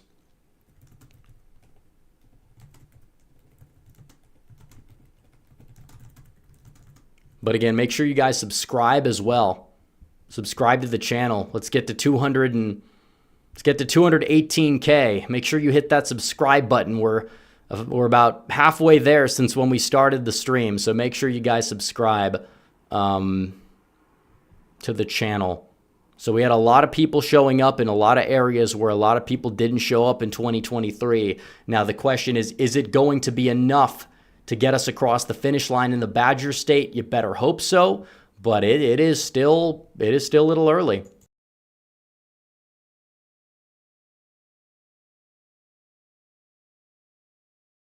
We don't have any results out of Wisconsin. The polls closed. You better go vote. If you haven't voted in Wisconsin, you better go vote. So make sure that you guys do that for sure. So let's see. Either way, we have almost 7,000 viewers. Let's get to 4,000 likes. We're so close. Now Petronis is up by 14.5. Santa Rosa is apparently all the way in. There may be a few ballots outstanding, but it's all Escambia we're waiting on, and that county seems like it's going to be a flip. But it's not going to matter. Petronis has won, but the margin is a little bit not where you'd want it as a Republican. It did, I believe, beat Fine's margin. There's a little bit left though, but there's votes left in both. There are votes remaining in both of these races, and the turnout was higher in the Fine race, and the underperformance was less. So let that be a lesson. Trump was more vocal about this one because he was more worried about it. The underperformance ended up being less, but where you had fewer voters, yeah, and now, yep, Escambia, the rest of it's in. He narrowed the margin. He lost it by over 2,000, but Jimmy Petronis is the new congressman out of Florida's 1st congressional district. All the votes are apparently in. A not-so-great showing for turnout, but still, he won, which technically you could say win is a win, but they got to get that squared away before the next election. So anyways, let's see. We don't have any more super chats. We got, I believe, 21 minutes until the polls close in Wisconsin. That's going to be exciting. That is going to be an exciting race to watch, and this could be closer than a lot of people anticipate. This is a very consequential race. Republicans, if they don't win it, if the Republican endorsed candidate, because technically it's quote-unquote nonpartisan, despite it being very partisan, but if Brad Schimmel wins, that would be a massive upset. I think that the recipe for one is partially there. It just depends on persuasion, what the final turnout ends up being. We'll see. There's a lot to watch. There's a lot of things we'll be watching, and I'll be breaking down the results when they come in. It's going to be interesting to watch. Either way, we're going to have an idea probably in about 30, 40 minutes if this is going to be a race that Republicans are going to win, or are they going to fall short in it again? Because, it's just one of those things where you get the early votes posted, not just early as in the people voted early, but you get the first returns, the early returns, and if those are in, we'll be able to look and see if the Democrats are getting their numbers out, if Republican areas are getting their numbers out. Is there a problem? Is there like a Trump unique point of strength issue going on? We'll see. We have yet to see. Jason Ash says, what do you think Schimmel's ceiling is? Well, I think his ceiling would be a narrow victory. Crawford, some polls that are up by 8. It's like, I don't know if that's going to happen. Could it happen? We saw it in 2023, but it's like with all the early voting that's been on our side and the big election day showing, it's going to be closer. I'd be shocked if the margin was any more than half of Janet Prostasewicz's victory back in 2023. Also, shout out to Vanessa, sent a 5. We hit 4,000 likes. Can we get to 5,000? Also, guys, make sure you subscribe if you have not yet subscribed. We are more than halfway to 218,000, so make sure you guys subscribe so we can hit that on this stream. That would be a big accomplishment. It would be.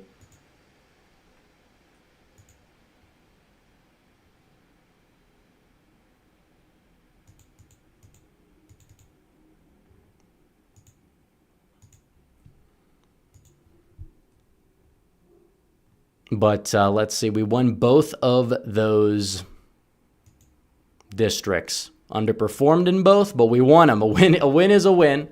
That is true. A win is a win. There's more votes out of Putnam. Randy's margin is going to go up. And in the first district, Jimmy didn't do too well. But you know what? It's a special election. It is what it is. Wisconsin, this is the one that matters. We knew we were going to win both of those. We knew we were going to win them. But Wisconsin, this one's crucial. This is what it comes down to. And Schimmel, Crawford, this court is on the verge. And it could determine 2026. It could determine the House majority in 2026. It could determine the presidential outcome based on certain election laws. And it's not just the state Supreme Court. You have the voter ID question, which I would anticipate to pass. But you have a lot of voters that are just, I don't know. How could you vote against voter ID? Arizona did it in 2022. It's just a big mess. But thankfully, we've turned the corner there. But the superintendent of public instruction, that's going to be something to watch as well. Now, this was, I think, up in 2021, and Republicans underperformed then. and Underley's the incumbent, and Kinzer is the Republican endorsed candidate. I don't think she's even a Republican. I could be wrong about that, but that's going to be another one to watch. But either way, this is Democrat held anyways. You'd like to flip it. It'd be fun if you did, but I'm telling you, the state Supreme Court, this is the big one. So let's see.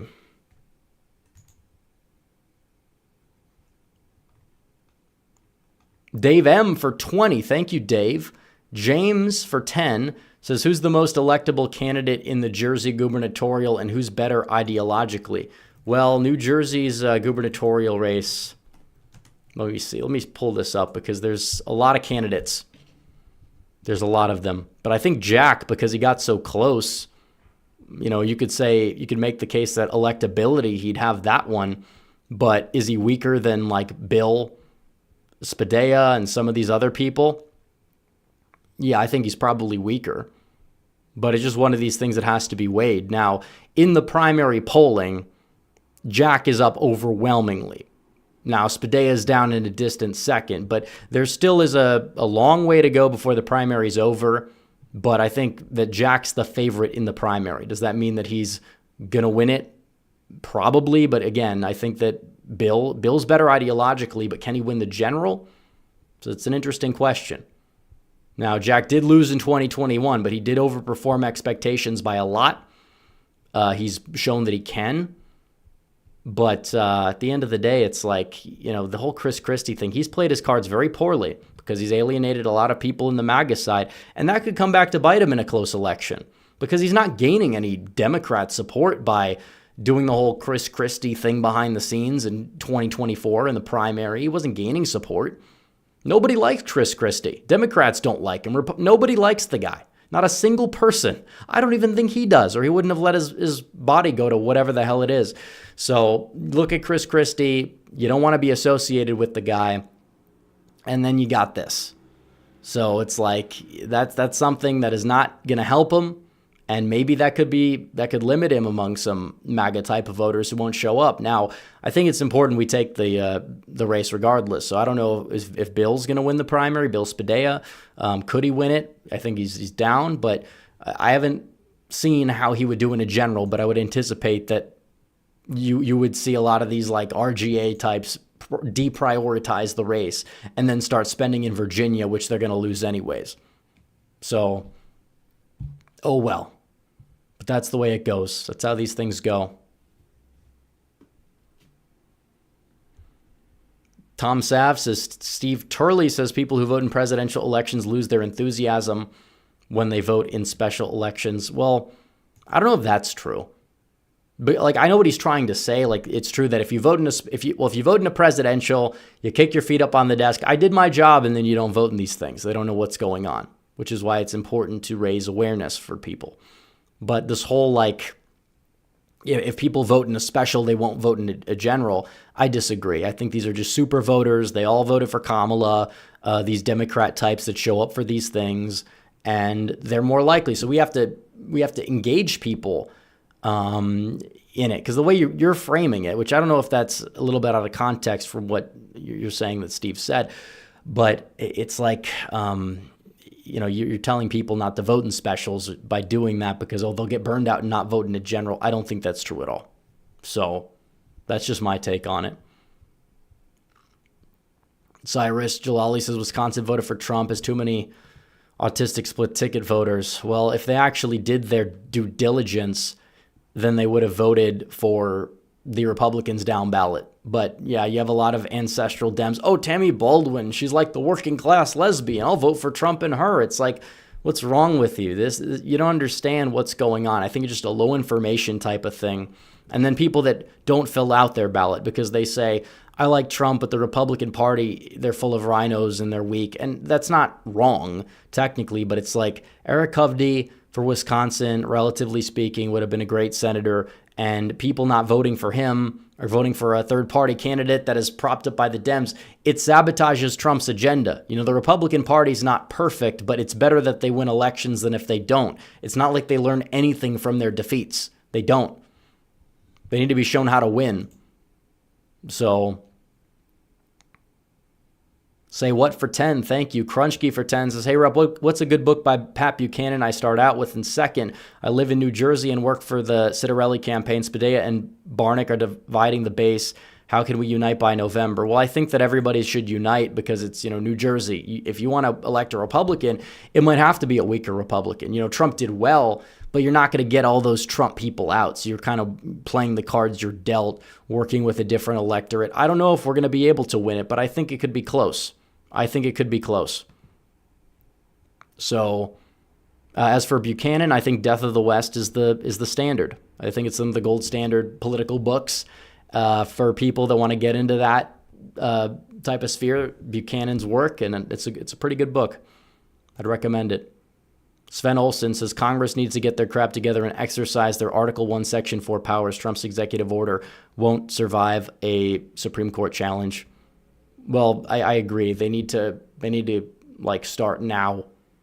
And obviously they could still strike down laws. They could still do that. If a law is unconstitutional and passes, they could still find a way to strike it down. It's easier to strike down the executive orders. And it doesn't matter. They could be a judge on Guam that says, yeah, you know what? I don't like Trump. I'm going to, revoke all of his agenda. It's a problem. It needs to be looked into. Because there are laws that preclude Marbury v. Madison in judicial review that they're trying to block Donald Trump from using, despite them being on the books. The laws are on the books. They can't even use them. It's very ridiculous what we're seeing, but it's not something that I didn't anticipate. I knew it the second that Trump was going to run again. If he wins, they're still going to try to sabotage him. They're going to try to sabotage his agenda. It's the way it works, and I'm not a fan of it, but it's what happens. So he needs to do everything he can to circumvent it and just use power. The right is so averse to using power. It's a scary word. But in reality, that's what the left uses. That's how they've won. That's how even when you have everything going well, they still have their guardrails in place to uphold the status quo. And while Trump's administration is much better than his first term in terms of personnel, it may not be perfect if you look at the whole Mike Waltz situation, but either way, it's like, yeah, you definitely have this thing going on where you have a system that it's weakened, but it's still, there's enough people that are still trying to uphold it, especially with Doge. They hate Elon. All they talk about is Elon because they knew Elon helped Trump win. Trump probably would have won without his support, but it would have been closer. And because Doge is something that is a very effective thing, and it's something that is common sense, but they oppose common sense. They throw it in the garbage can for some reason. So it is what it is.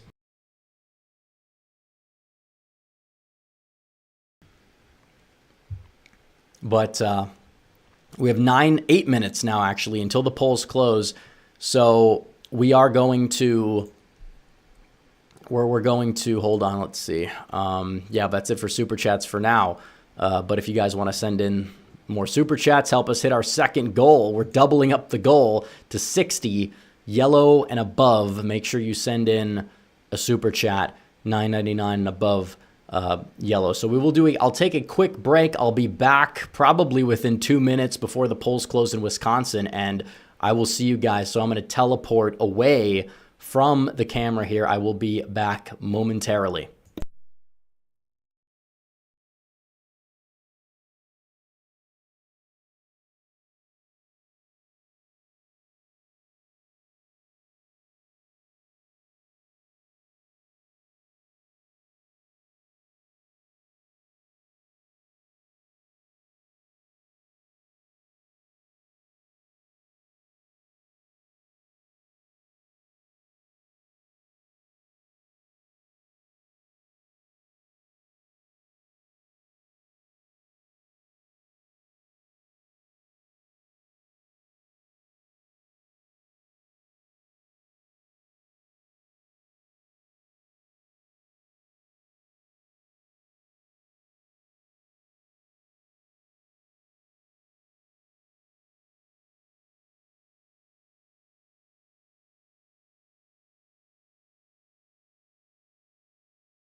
Okay, we have returned and we have 5 minutes until the polls close out of the state of Wisconsin for the election of the year. This is the most crucial election of the year.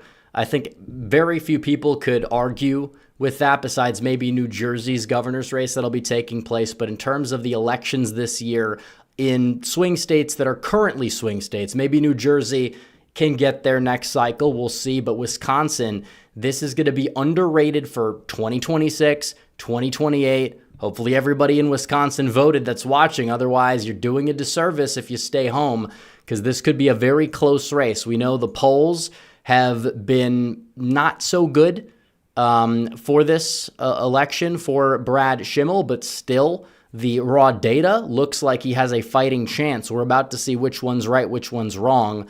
Also, Trafalgar, which has underestimated Trump in Wisconsin 2 election cycles in a row, despite having a reputation of a Republican pollster, they're showing that this race is within like 1 to 2 points, and if they underestimate him by the margin they underestimated Trump, which they had Kamala Harris winning the state by a little bit over 1, then technically Brad Schimmel would win. So there is a lot of hope to be had.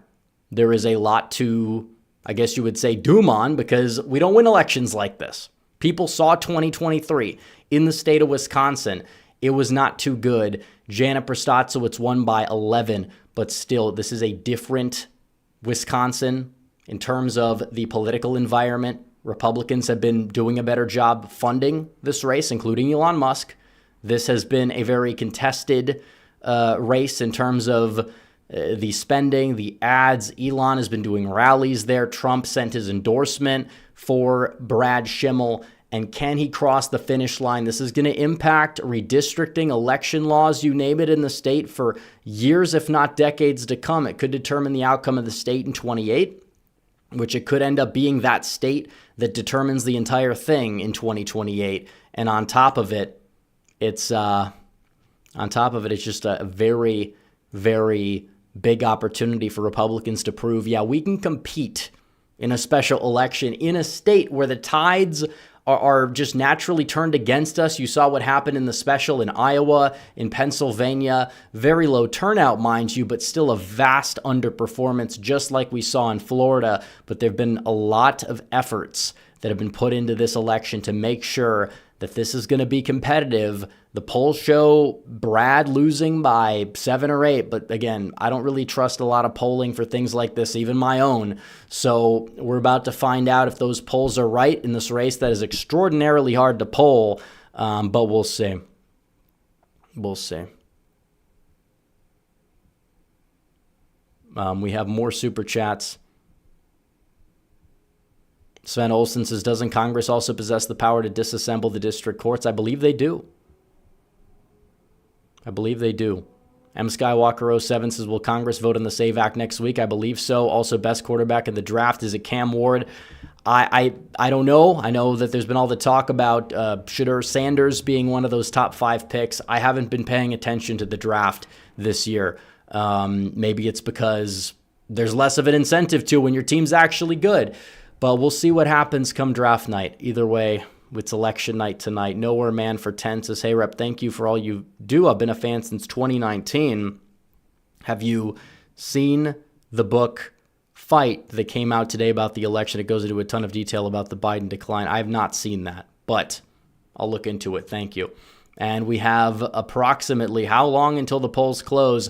35, now 33 seconds. So we're knocking on the door. The polls are about to close in the state of Wisconsin. April 1st, it's a spring election. And guys, we're about to find out if Republicans can compete. Can Brad Schimmel pull off the upset? Or is this going to be a repeat of 2023? We're going to find out. We're going to look at the data as the data comes in. There's no better place to be on election night than Red Eagle Politics on YouTube. So make sure you guys like the stream, subscribe. Let's get to 218K. And the polls have closed. It's official. So let's see what happens. Let's wait and see what's going to go on in the state of Wisconsin. But here we are. Here we go. It is game time. It is official.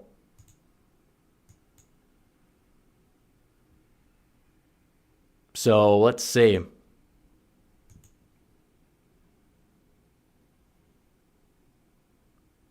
All right. No results in yet. We're about to find out when we get our first results. We are knocking on the door of finding out. So let's see. Political prediction says, I really hope Schimmel wins. I'm not confident. What do you think his odds are? I gave him 30% yesterday. The data today might raise that, but I'm tempering my expectations. But we'll see. We're gonna have a fun stream finding out, and there's also other results for other races that are going to be crucial as well. Not as crucial, but voter ID, because they're going to try, if Crawford wins, to go out there and make sure that voter ID is going to be terminated, but they can't do it if it's in the Constitution. So it's very smart for Republicans to put that on there for sure. Polite Rude Guy says election night will be sick. Trump v. Obama. Well, we'll see. Like I said, they'd have to do an amendment for that. I don't think it's going to happen. I'm not sure, but let's get to Wisconsin on the map here so we have something to compare it to.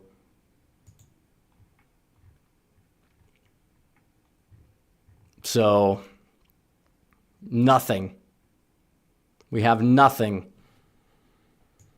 Come on, let's...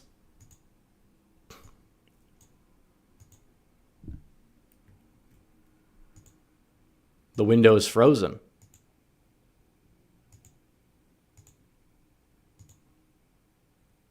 And there we go.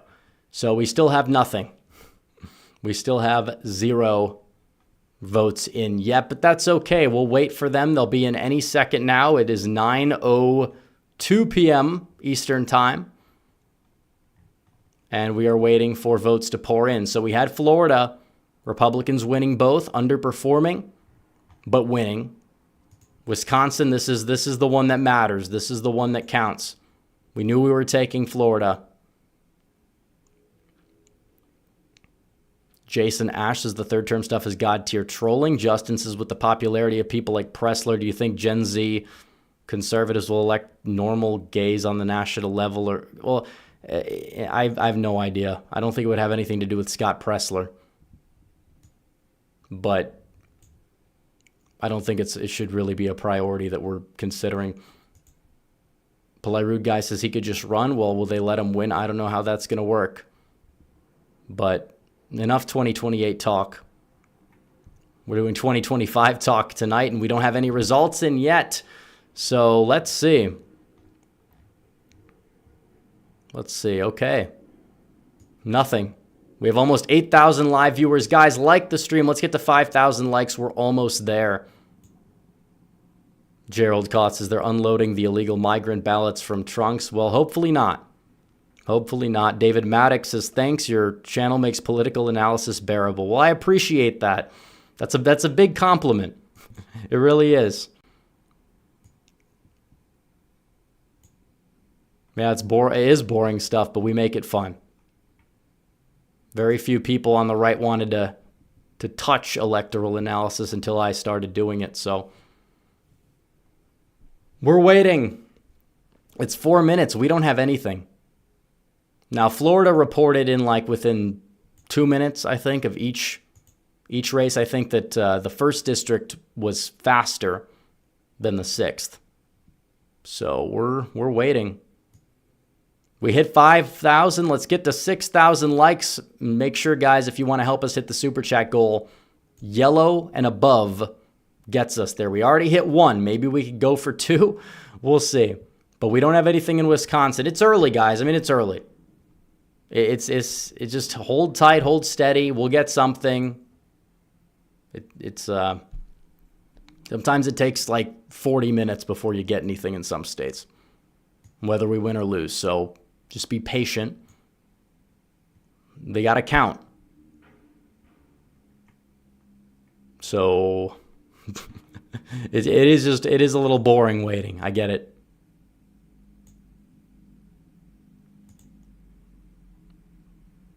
Roku fan 1835 says, I'll eat a wasp's nest if Susan loses. Don't do that. I disavow. But I understand what you're saying. Cameron Campbell says, time to trust in God. It is. It always is time. It's always time to do that. So either nobody voted or we don't have any results in. I'm believing it to be the latter. Nothing in from the other races either, but that's okay. We're gonna get it eventually. We're gonna get there eventually.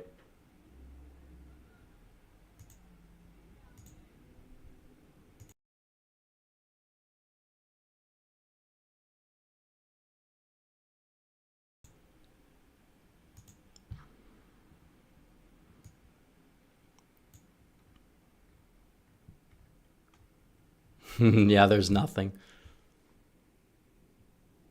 That's okay. We have the chat. We have the super chats, drones and stuff. We're 5 out of 30 now. Says, I told all my lib buddies Trump 312 in 2024. They were in disbelief. Thanks for the call last year. And all the great work made me look brilliant. Well, you were more accurate than I was, so kudos to you. Because we had, what, 296? I don't remember what the final prediction was, but we had Michigan. We had Michigan going blue. I was glad I was wrong.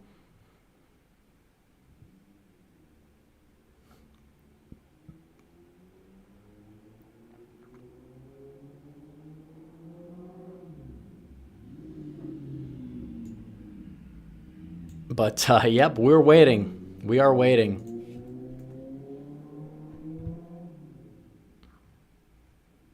And here we go.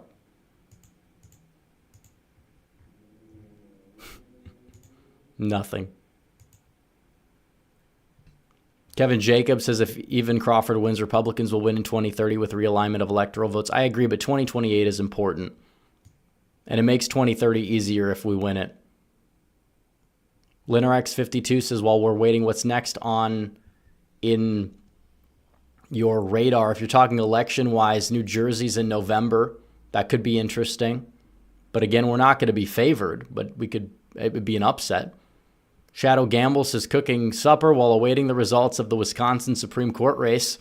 There you go. It's like I tell you guys, I got to chill out. It's only been 7 minutes. This is very typical. It's very typical. So if we're waiting 30 minutes from now, then we get antsy. But as of right now, it's just like there's no other election results because Florida, they count too quickly. Vote AFD says, thoughts on Vance running with Trump as VP. It's an interesting idea, but I don't know if it would work. But the Trump name on the ballot works wonders for turnout, especially on our side, more so than the other side. There used to be that myth. If Trump gets involved, it's like over. It's like, no. Navy Style says, locations in Wisconsin experiencing ballot. Well, hopefully everybody gets a ballot if they're in line and waiting to vote. It's a good sign, actually. It shows that people want to show up on Election Day. Ash K2 says, if you need proof that Daily Wire is useless, Matt Walsh has not made a video or one tweet encouraging millions of his followers to get involved. Well, I've said it for a while. These people need to be pushing more. I think Charlie Kirk has done a phenomenal job of using TP action, engaging voters, getting people to vote. He's done a great job. But I agree that the Daily Wire, instead of making these movies that nobody watches or very few people watch, make sure that people show up for things that actually matter, because this is where, this determines the culture. You talk about the culture, that's important, but if you're not getting people to vote, the politicians will enact policy that is reflective of the culture. There's a debate. Is it downstream from politics or vice versa? Either way, both matter. Some guy that doesn't have a username for 2 says, do you think Sugar Sean will win back his UFC? I don't watch the UFC, so I have no idea. M Skywalker 07 says, Vance Rubio 28. Whether people like it or not, that might be the most likely ticket. It's a good thing that Rubio's been winning people over with his strong performance at Secretary of State. Cameron Campbell says, so I'm currently playing Minecraft, which will be quicker. The results are me leveling a mountain. It's a big mountain. Oh, we have results. So, okay, we have results, and that's, so far, not a lot of votes, but that's good percentage-wise for Waukesha County. That is good percentage-wise, but not a lot of votes in, very few.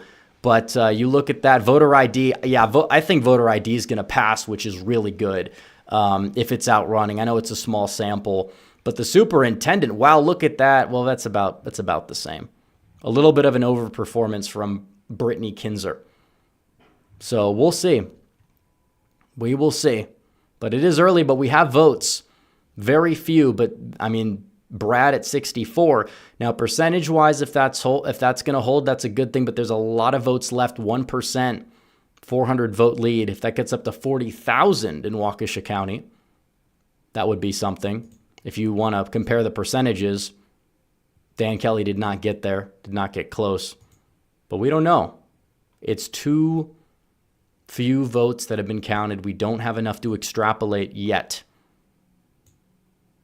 Stephen Kanizik says, when asked what form of government the U.S. is going to take, Franklin said a republic. If you can keep it, Trump wants a republic. Pressler does too, and I also want a republic. Do you? Yeah, well, I would. Clearly. But sometimes our system is just broken, and that's just the sad objective reality about it. Gerald Koth says, Republicans will vote against for cleaning up horse crap in their district, not realizing if the bill does not pass, the country goes to crap. Ryan Estevez says, why is this race important on a national level? Because it could determine the House majority in a very close midterm. It could determine the 2028 election laws in a very crucial state. So I think it is important. It's very important. Maronite Mike says Trump 2028, another super chat mentioning 2028 in 2025. And now we have more votes out of Waukesha County. Schimmel is down to 60%, but his raw vote totals have increased to 6,400. But again, that's a very small sample size. He's outrunning Trump in Waukesha County, but you're going to have to do that by a little bit more for sure. Polite Rude Guy says if Brad wins, I'm making 2,000. Also, ballots are running out. Well, yeah, that is true. And again, that is usually a good sign. So long as everybody gets to vote and the ballots running out is a good sign, but people need to stay in line because they can't legally turn people away. But Waukesha, 4%. Okay, and we have other votes in La Crosse County. Crawford is up by 14. Now, La Crosse County last time around, that's not near Janet's margin, but it is early, 7%. But that margin's not phenomenal for Crawford. She's up by 14. Janet won it by 28. So if that margin stays the same, that's not that good. That's not that good. You're talking about who's on track for victory and who's not. If in these counties you look at Brad eating into the margin, that's a good thing. Jason Ash is off topic. That we have a better shot at New Jersey than Virginia to answer your question. But voter ID, yeah, I think voter ID is going to pass easily, which that's a great thing. So that's good. That's good. But 1%, not even 1% of the vote, it's too early to extrapolate. Someone said rep should shrink the camera and blow. I'm not going to shrink the camera, but we can blow up the map a little bit if we need to. Hopefully everybody can see. It's not too grainy on the percentages and the numbers. But we're waiting on a lot of votes here. There's a lot to be counted. They said 2.5 million could be the turnout. We only have 13,000 of those votes, so definitely something to watch. Even Waukesha County, not a lot of votes in. But more have come in, and the lead for Brad has expanded in the county to 62 to 38. Those are vintage numbers out of Waukesha if they hold, which is not a guarantee. But if they did hold, it would be. And so far, Kinzer is doing better, or Kistner's doing better in Waukesha. So we'll see if she holds, but voter ID is doing great. But again, very early, very, very early. We have a lot of counties that have not reported a single ballot. So we'll be monitoring. But so far, La Crosse County, presidential margin there. You know, she's outrunning Kamala. That's to be expected in this part of the state. But the total turnout is also what matters. And the shift from 2023 is a very important thing to look at too. So we have more votes in. More votes in out of Waukesha. Brad's lead is almost 10,000 votes in Waukesha County. He still is outrunning Trump. He's outrunning Dan Kelly. Dan Kelly only won it. Let's see how much he won it by. He won it by 16. Right now he's up by 22. So this county might be a little bit less movable. For percentages, I'd watch the shift in the more driftless part, the more rural part of the state. But total turnout-wise, you could say he's on pace for like a 50,000 vote win. And we don't know if this is early vote. We don't know if this is election day vote. So we're waiting on it. But still, he's up by 23 in Waukesha County. 15% of the vote is in. That's a decent margin. Now we have Kenosha. Very preliminary results out of Kenosha. Crawford has an early lead. And this is a crucial county. If this one stays blue, that's not great for Brad at the end of the day, but it's early. And if you look at this, though, Janet won it by 8. So you're going to need this county to go red or at least stay really close. But again, very early vote, very early data, 6% of the vote in. So those are very likely early votes as well. So let's see. Johnny Hartdog for 10 says, just made it back, not hopeful for Wisconsin, hoping to wake up to news of an upset. And he thinks a Vance Rubio ticket is a good thing. He's come a long way. Hitman GFX says, new sub, good stream. Your content has improved over the years. Hopefully your brand continues to grow. In my opinion, New Jersey's a fresh battleground. LFG Brad. Well, we'll see about Brad. He is currently in the lead, but a lot of votes are in from Waukesha County. That's to be expected. You know, if a lot of votes were in Milwaukee and Madison and he was down, wouldn't necessarily feel too worried. It's kind of a similar thing here, but we'll see which county decides to report their ballots next. But either way, there's not a lot to extrapolate. There's another county in Fond du Lac, a big vote dump out of Fond du Lac. Those are really good numbers for Brad Schimmel. Fond du Lac County, well, I mean, Dan Kelly did fine there, but Brad is doing 10 points better. But that's just 10% of the vote. Now, Donald Trump in that county, he's getting Trump's margin so far. The margin is Trump's margin. So if is turnout in WOW and definitely the Driftless and the Northern Highlands and the Bow counties, is it going to be better? Because I said watch these 3 counties, Brown, Outagamie, and Winnebago. Because all 3 of them have been Trump counties all 3 times, but all 3 of them voted for Janet. And if you're going to flip Winnebago, Outagamie, and Brown should be easier. If those counties flip, which again, Winnebago, very early vote in, Crawford is up by a lot. I don't think that's going to hold. But that's kind of where you watch for the overperformance, if it can happen. So now 22% of the vote is in Waukesha. Brad is still outrunning Trump. Dane County, 3% of the vote is in. Brad is getting 26%. That is much better than the 18% that Dan Kelly got in Dane County. But again, it's very early on. 4% of the vote is in. So far, Dane County doing what it does best, voting against voter ID. But I think we can make a projection soon in regards to voter ID. Now, the superintendent race, that one is tracking a little bit higher than the Supreme Court race. But voter ID, I think, is going to pass. So now, Vernon County, 5%. It's early, but Brad is up by 16. And if you look at Vernon County, Dan Kelly lost it by 10. So a county like this, if that stays red, I don't think the margin's going to hold because Trump didn't even win it by 16. And we could look here. He only won it by 8.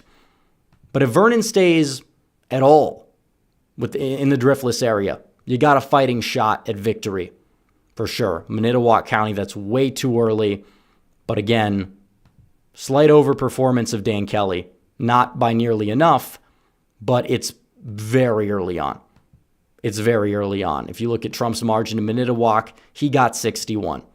So you want to probably get a little bit higher than that, but turnout matters. It's 1%. You can't just go off of that.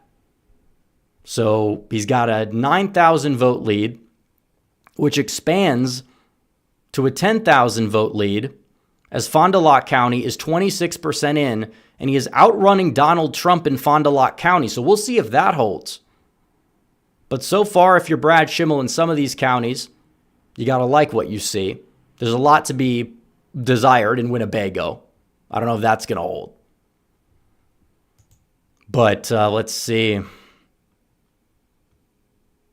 LinnerX52 says Milwaukee running out of ballots for historic turnout. Like I said, that could be a good thing, but everyone needs to vote.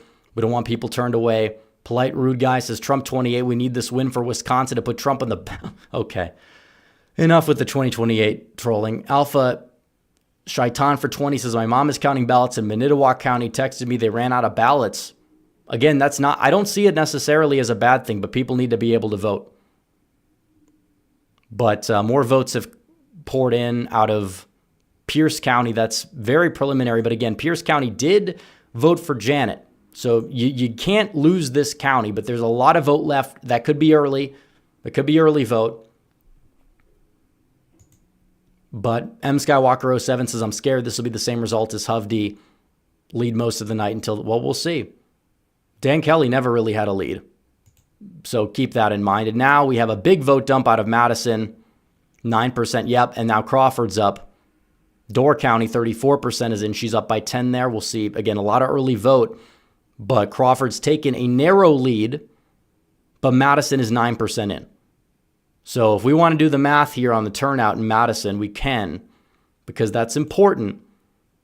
If you look at that, she's got a 15,000 vote lead.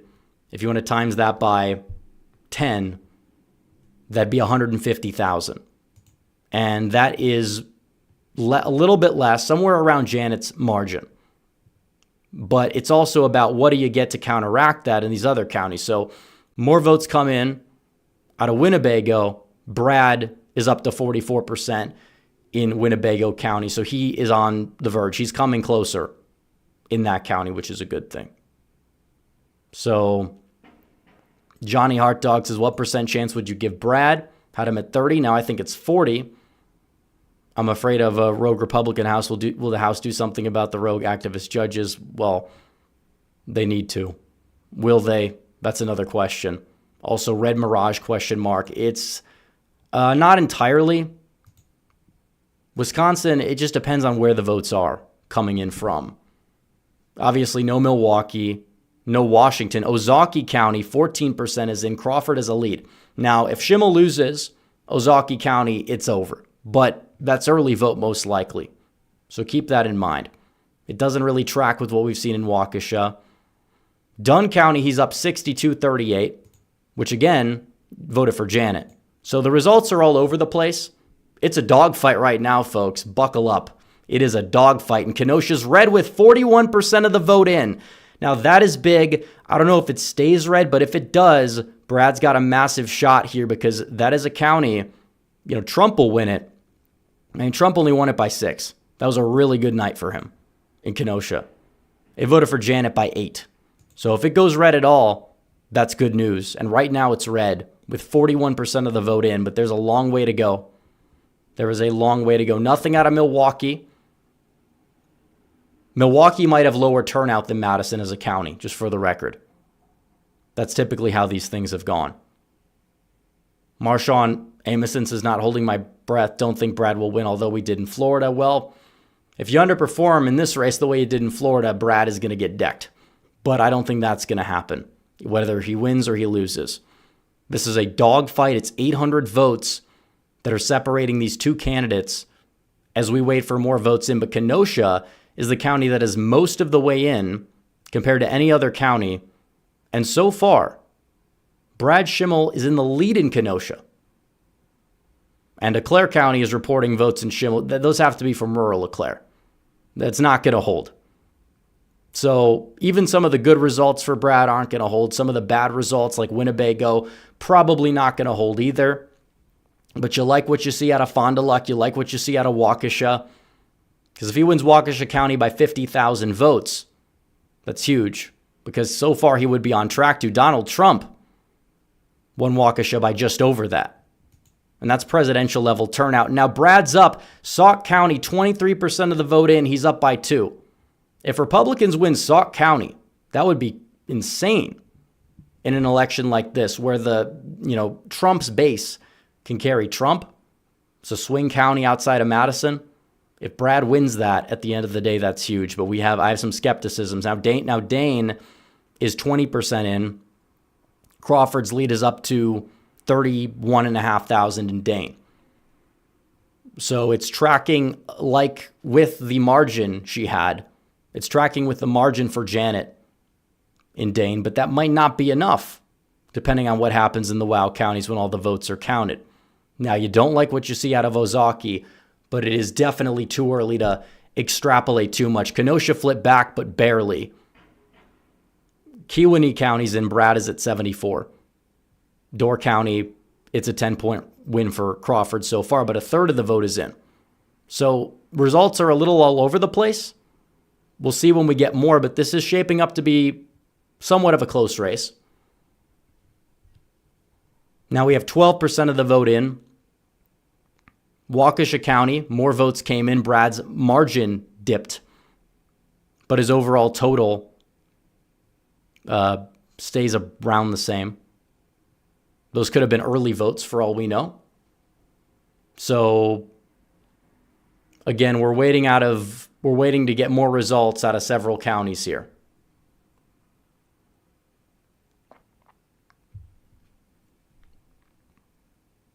But La Crosse now, Crawford's up by 18. Vernon is still red. Sauk is red. So again, it's a lot of, there's a lot to unpack here. There's a lot of overperformances, underperformances. I don't expect these counties to stay the same way they are now when all the votes are counted. But again, it is early. It is very early. Fond du Lac County, 42%. Brad is outrunning Trump in Fond du Lac. Forest County, there's like nothing there. Chief Officer Henry says check on the superintendent race. Well, this one is apparently closer, but I don't know if all the same exact counties are in there. 11% of the vote counted there. So there seems to be some overperformance for Kinzer, but not a ridiculous amount. But a big one in Ozaukee from what's in Ozaukee and Kenosha. So there's that, which is to be expected. But we can officially project that Wisconsin has codified voter ID into their constitution. We can make that projection. Even Madison, it's not even cracking 60. So we'll see. Ash K2 is waiting for that Wasserman tweet, then sleep. Well, it's early on. We don't have any tweets yet. We have not seen enough. I have not seen enough. So that's going to take a while. Hopefully a longer while, and it's not going to be over quickly. But we'll see. So regardless, it's closer than the polls as of right now, but nothing out of Milwaukee, nothing out of Washington or a large segment of the rural vote either, which could make it interesting. And now Brad has gained votes. I don't know where they came from. Oh, Dodge County. Now he's at 67% in Dodge with 2/3 of the vote reported. So he's outrunning Kelly by 8. But he's running in line. He's actually running better than Trump there. So again, Dan Kelly is the benchmark. He's gonna need some good good vote dumps in Waukesha County. And Ozaukee's got to flip. But it's got to flip soon. Kenosha's neck and neck. You'd like to win that. And you need Winnebago. You need to win the Bow counties. John DeTondo says CNN and MSNBC are saying, damn it, the voter ID wins. Well, too bad for them.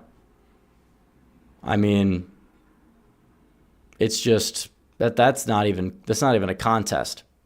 It's outrunning Brad by 38 points, which is good. You like that. They should have put more on the ballot, common sense wise, for election laws as like a buffer. But we're waiting on more votes to report. I mean, some of these results are very good for Brad. Some of them, not as great, but there's a lot of vote remaining. And it's a close race. And now, Dane, the hydrogen bomb, comes in for Crawford, 32%, she's expanded her lead. That is not unexpected whatsoever. So, yeah, she's nothing in Milwaukee. You'd like to have Milwaukee, but Dane is 32% in. Dane and Dane's much bigger than Waukesha. It's a very high information county. You have to deal with that. The WOW counties can counteract it, but then it's like Milwaukee versus the rest of the state. So it's definitely like a mixed bag for sure so far. So now Greene County has votes. I don't know if that margin's going to stay, but if it does, that's not a good sign given the driftless area, because right now that's probably got to be early vote, because even Janet didn't even get 60 in Greene. Crawford so far 63. So that will probably dip as the night goes on. But nothing out of Washington, nothing out of Milwaukee, and a lot of the votes that are going to be in are the early votes, which are going to be a little bit more Democrat. So we're waiting. We are waiting. Now, this map looks a lot more beneficial for the Republicans. So we'll see as the night goes on which map ends up being more accurate, which one when all the votes are counted. So Jay Jazz says we have too many idiots voting in the... Yeah, tell me about it. It's true. And we are at 16% of the vote in. So if you look at the total turnout, we're talking about 351,000. You want to divide that by 0.16, or technically, well, no, it went up. 368,000 divided by 0.16. You're talking about 2.3 million-ish votes. That's a lot. May not be the 2.5, but it's close. Tommy says, what do you think Schimmel's chances are right now? I think it's almost over, not to be a doomer. We don't have enough data, but I've always said Crawford was going to be the favorite. So, yeah, La Crosse County, is that all the way in? Okay, yeah, that's not good. that's barely an underperformance that Janet has in La Crosse County percentage, or that Susan has percentage-wise. Okay, they moved it down. Okay, so that you got to feel a little bit better about that, because that was at 95. Now it's back to 80. So again, if that margin doesn't close, that's a terrible sign. That's a terrible sign. Now we got more votes in. We got more votes in from across the state. So again, Madison is the main reason why Crawford is leading, but there's nothing in out of Milwaukee. Now, I would anticipate that Milwaukee would be less of a bigger Dem margin than Madison, but again, there's a lot of red areas that have not fully reported yet. Waukesha reports more. He's currently up by 25,000 with 51% of the vote in. So there's going to be more Republican vote for sure coming in out of the WOW, coming in out of the rurals. But what you're seeing in Eclair County, where she's at 60, what you're seeing in out of La Crosse County, that is not good news for Brad Schimmel. So let's see, he's down by 8. Now that margin might close, but that's not looking all that great. Hate to break it to people, but some of these numbers look better than others. It's not over, but some look better than others. Noah Boyd says, where's your background from? That's Fort Worth, Texas. Johnny Hart Dog says, what matters are the 4 a.m. ballots? Well, we'll see if we even get there. We'll see if we get there. I hope it's going to come down to that and we win, but it doesn't seem as if 20% of the vote is in.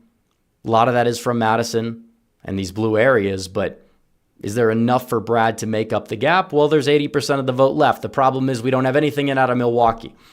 If Milwaukee was in, you'd be feeling a lot more confident. So it's early. It's early. But as of right now, I've always said I would rather be Crawford, but I'd still rather be Crawford. But it's not over. Now Milwaukee comes in 61%. of Milwaukee is now in, and Crawford has a 70,000 vote lead, 72,000 vote lead in Milwaukee County. 61% of Milwaukee is in. So that's a good benchmark to work with, but already Crawford's lead is going to be 19, and Milwaukee and Madison are carrying her so far. But it's like, yeah, that's not too good. That is not too good. I mean, Milwaukee, percentage-wise, but again, Janet she won by 107,000.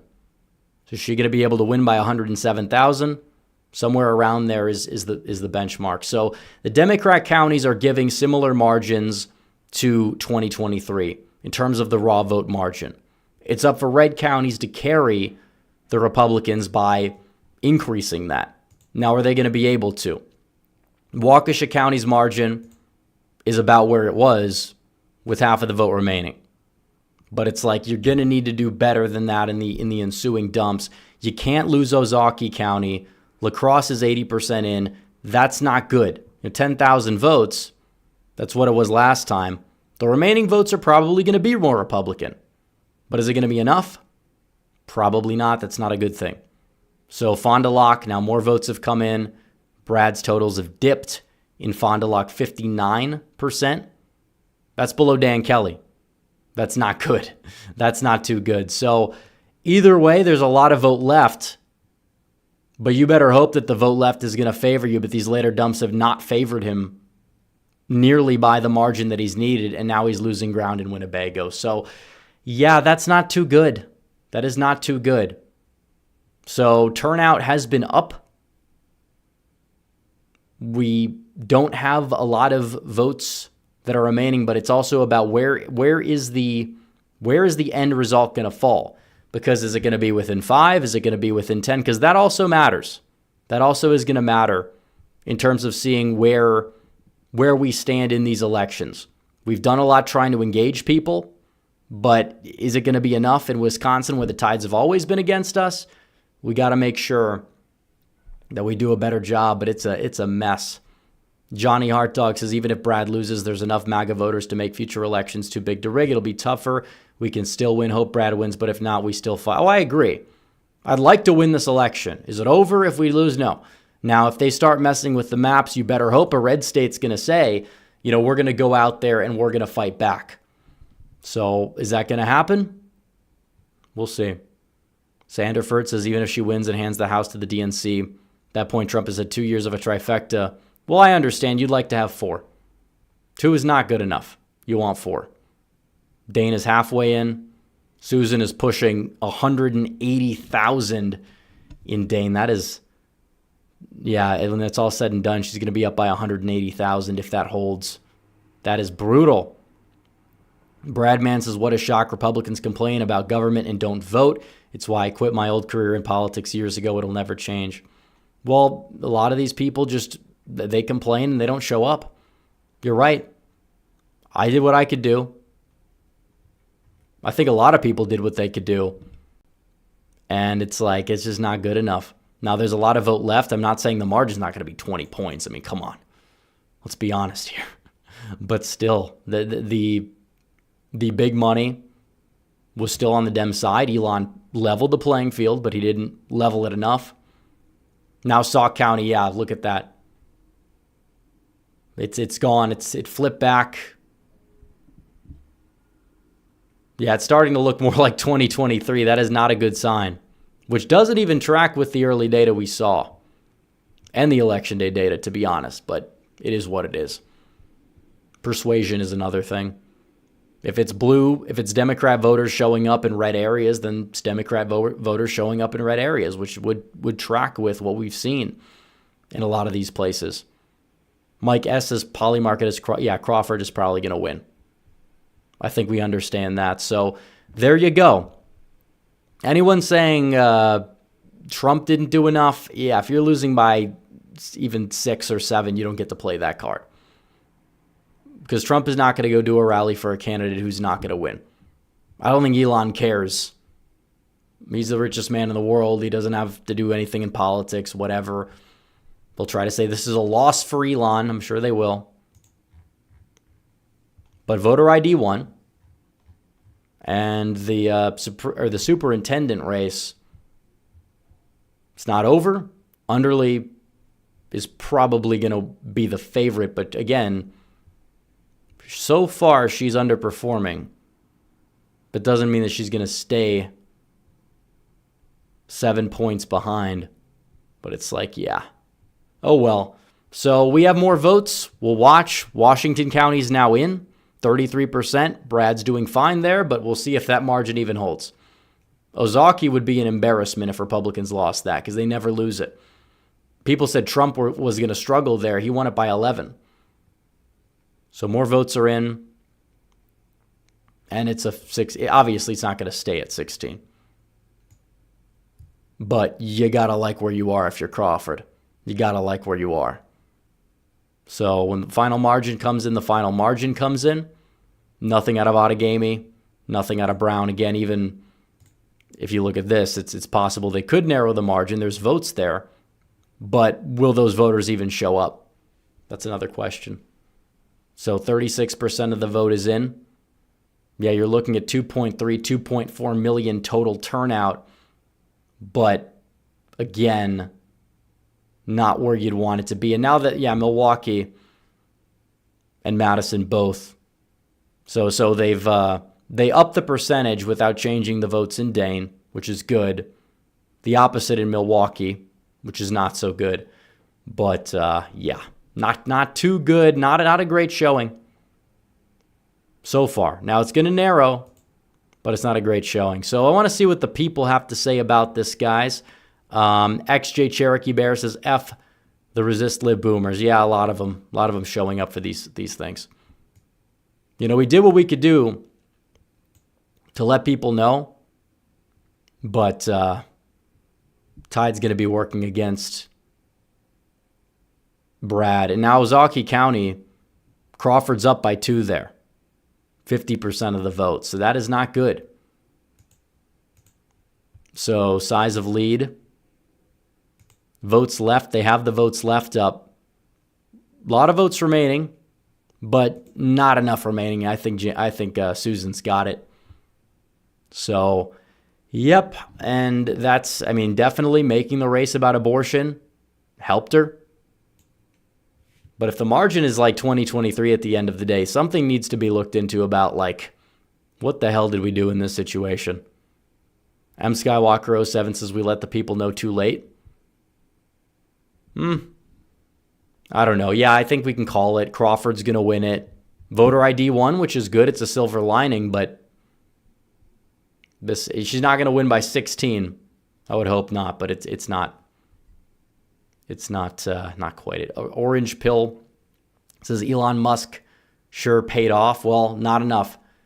But we'll wait and see the end margin because him getting involved was definitely a good thing. But this election, you got to inform these people. How many people don't show up to these things? A lot. The big money we were getting destroyed. Close the gap by enough? I don't see it. Not quite. So in terms of the counties that are all the way in, let's see. We could see the detailed results. Yeah, even the counties that are all the way in, it's not too good. Like Outagamie, maybe Brad flips it, but again, it's like a 2% overperformance in some of these places. A 2% it's not going to cut it. So maybe the lead will expand in the WOW counties in some of these places, probably more so likely in Waukesha or Washington, where you did have very high turnout, but it's like what side had the very high turnout in those places?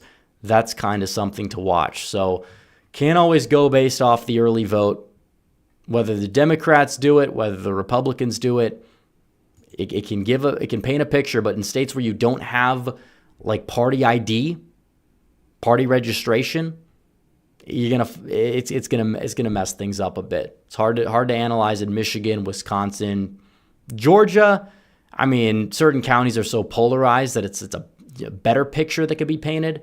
But it's like Pennsylvania, North Carolina, Arizona, and Nevada.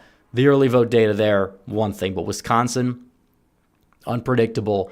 So that's a warning for a lot of people who clung to that. But it's like, honestly, I'm shocked that at the end of the day, if the margin is going to be double digits, I would actually be surprised. If it's 8 points, it's one thing.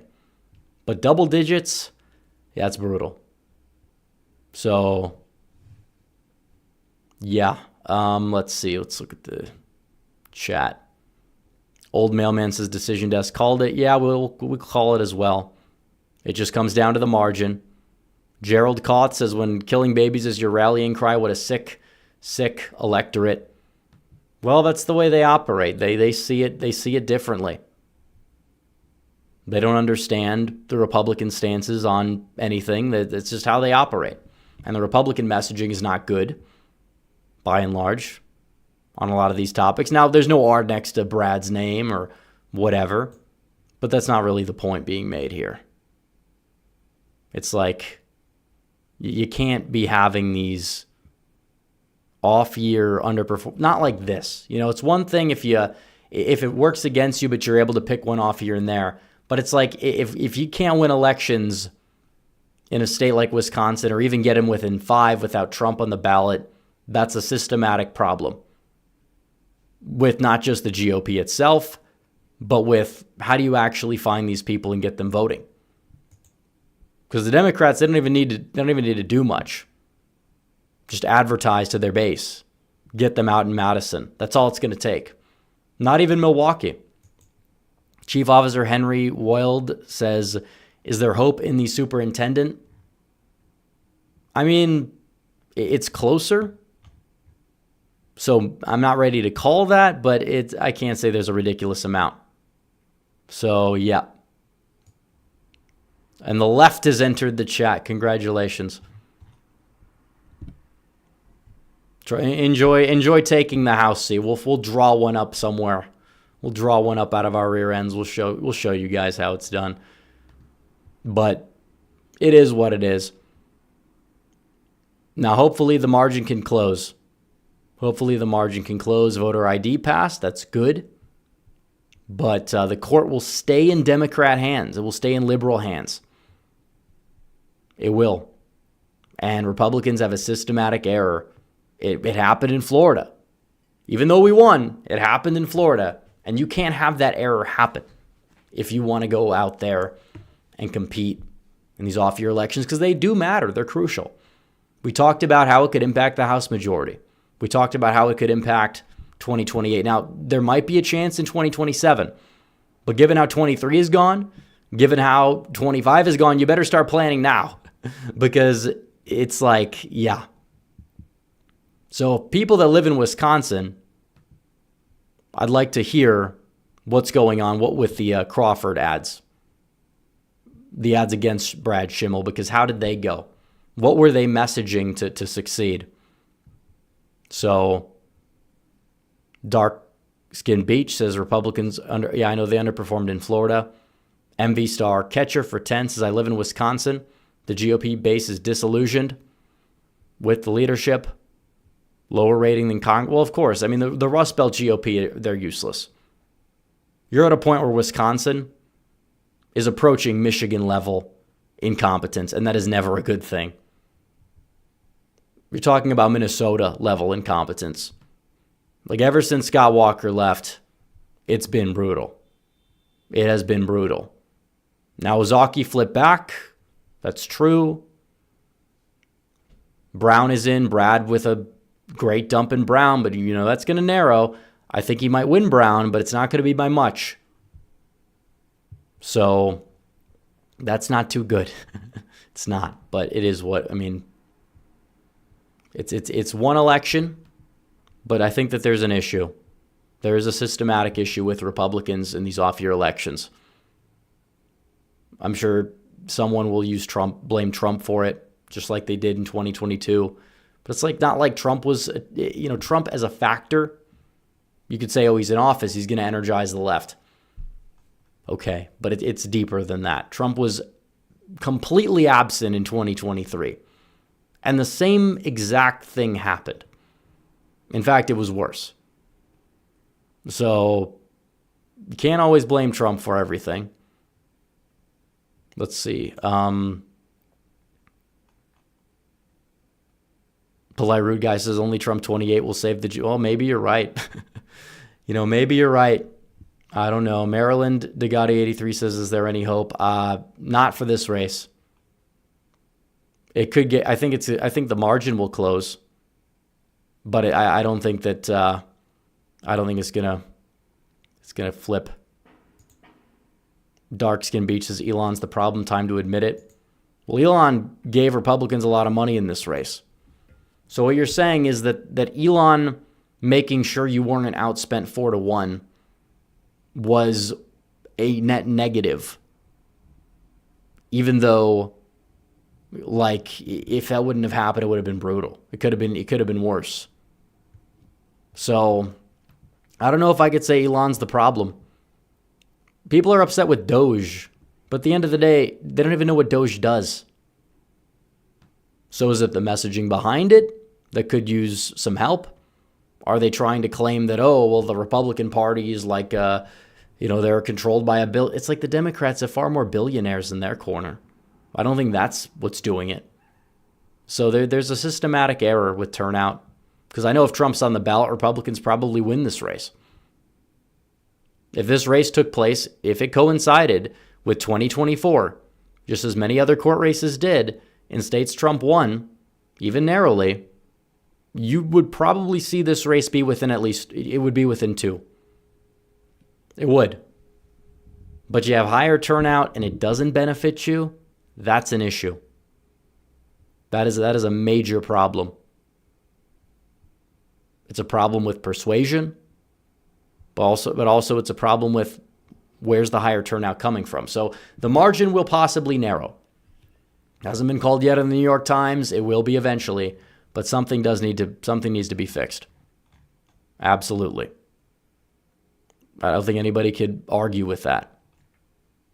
So let's see. I want to see other counties that are almost all the way in real quick. Kenosha.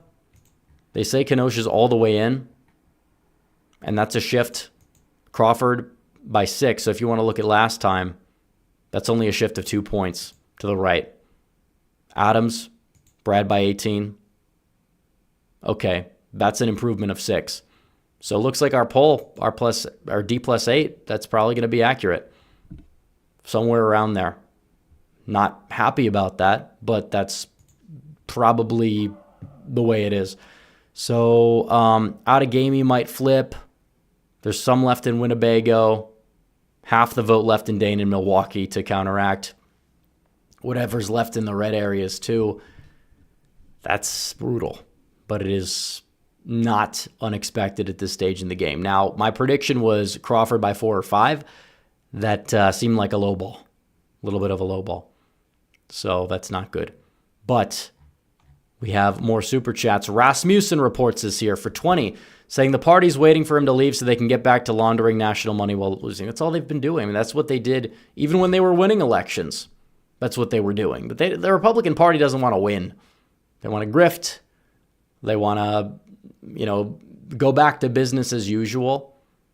And this is why it's important that Trump has much of his agenda passed. It is still his party in the eyes of the voter base, and it's his agenda's party, but the party elite are just so out of lockstep, so many of these people.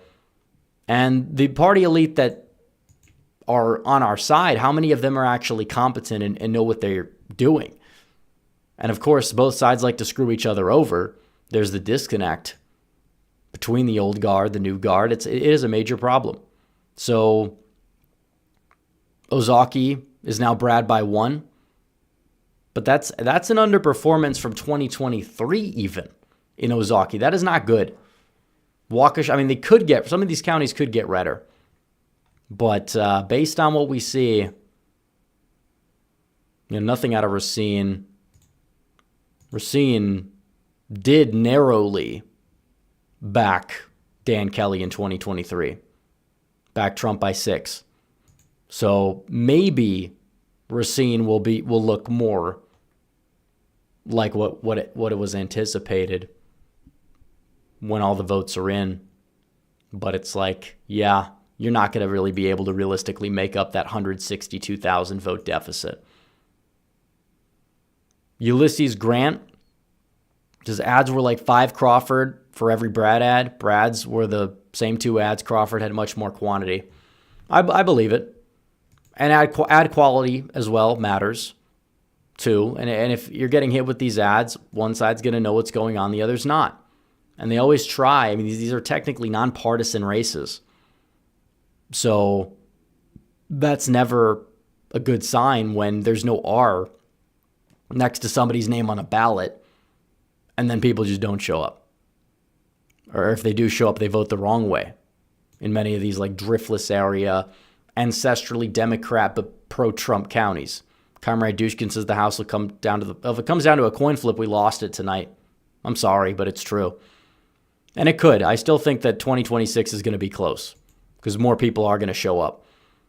M. Skywalker 07 says it's funny how liberals are trashing us here, but at least conservatives didn't cry, vandalize property, or say it's the end of the world if we lose. Well, yeah.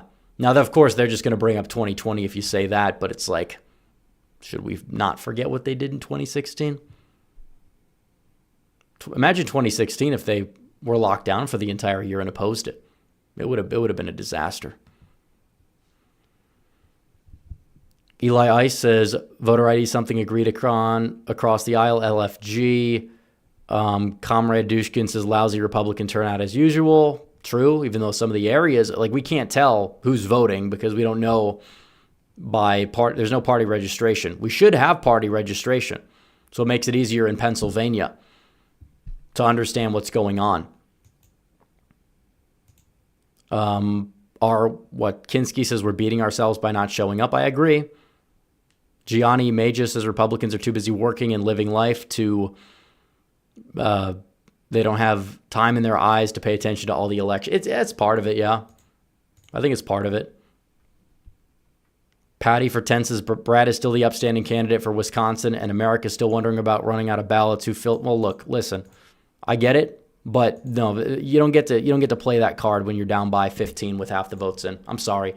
Now there were a lot of people some people might have gotten turned away, but there's no late dump is going to make a difference.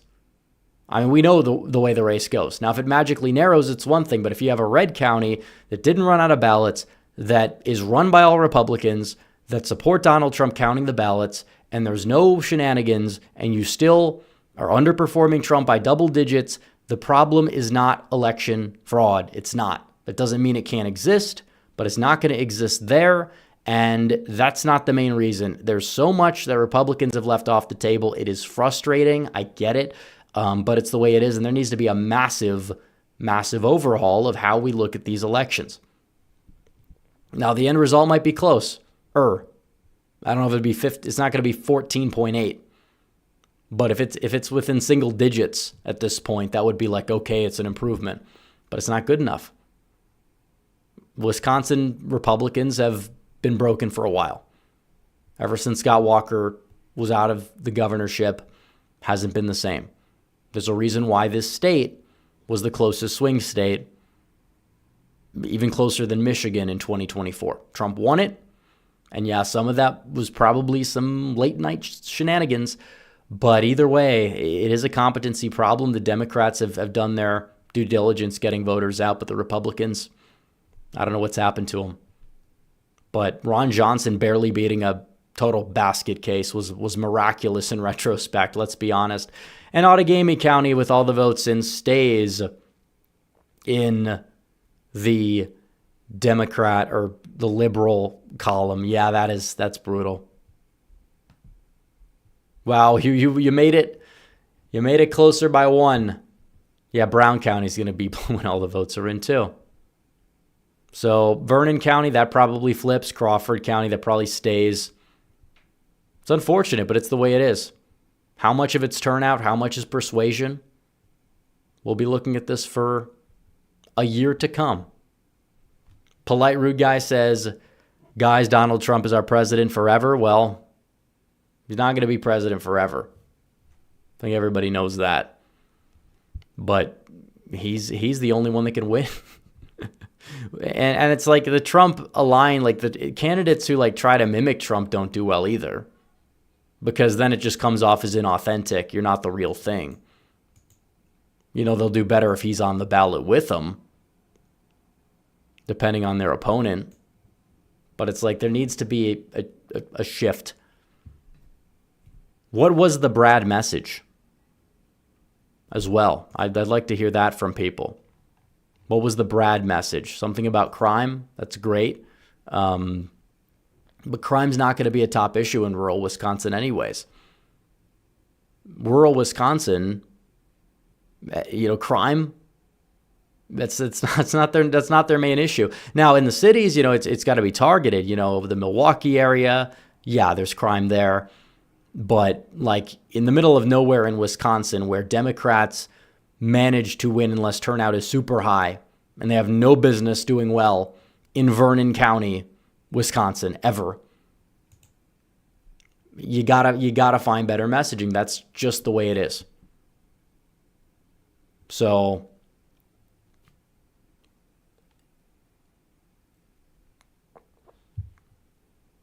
there's more red counties that haven't reported. They'll narrow the margin, and there's more red votes to count. But it's like, guys, you can't be doing this. Can't be losing elections like that.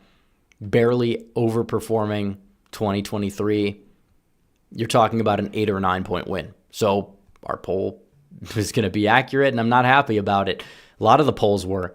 So that's strange, especially for a off-year election. A lot of right-leaning polls, too. So it's currently 182,000 votes that separate the two candidates. The remainder of the votes are probably going to break 50-50. That margin's going to come down to like 8. Because Dane is mostly in. Milwaukee is over half of it's in. But Waukesha, a lot of that's in. There's some left in Washington. There's some left in the bow, but it might not be a good thing. So, oh well, there's a lot to unpack here. So Rock County, that's 18 points. That's a 4-point improvement. Okay, so where did those votes come from? I think Washington County. Brad's at 67 there. Now, I don't think he's going to stay there. Well, he might. Dan Kelly had 66 there. So that is like a 2-point improvement? So it is what it is, guys. Let's check the super chats. Patty says, too many libtards in Wisconsin. Well, they're the ones showing up. Nick's Hex says, how many vids will you make dooming about Republicans before you go back to talking about how dead the Dems are? They go hand in hand. I don't think people understand this. Because the Democrats, when people vote, they're getting decked. Their approval rating is in the gutter. They're in the 30s. Trump is still around 50 somewhere. Now, these elections with lower turnout, we saw it in Florida, where the Matt Gaetz district, the Democrat got half of the vote that the Democrat got in 2024. But at the same time, that same candidate, this time around, overperformed by 20 points, almost. And you can't have that happening. So it's a systematic error with these special elections that Republicans just can't find a way to fix. And it's going to cost them in the long run. Because it is true, you could bury the Democrats. There's a lot of things wrong with their party. They are just in shambles in many cases nationally. But these elections where you don't even have a Democrat on the ballot technically, they matter. So anyways, guys, let's get to 7,000 likes and let's get to 218,000 subs. We're like 20 away. So let's hit our goal for the stream in terms of subs. Let's see. Johnny Hart Dog says, no surprises tonight. Let's celebrate the victory we got. Yeah, it's a letdown. I mean, we knew we were going to lose this one. Well, 70% chance is what we put the Democrats' lead at. Seemed like a little bit of a low ball in retrospect. Now, the superintendent's race could be more interesting, but we'll see.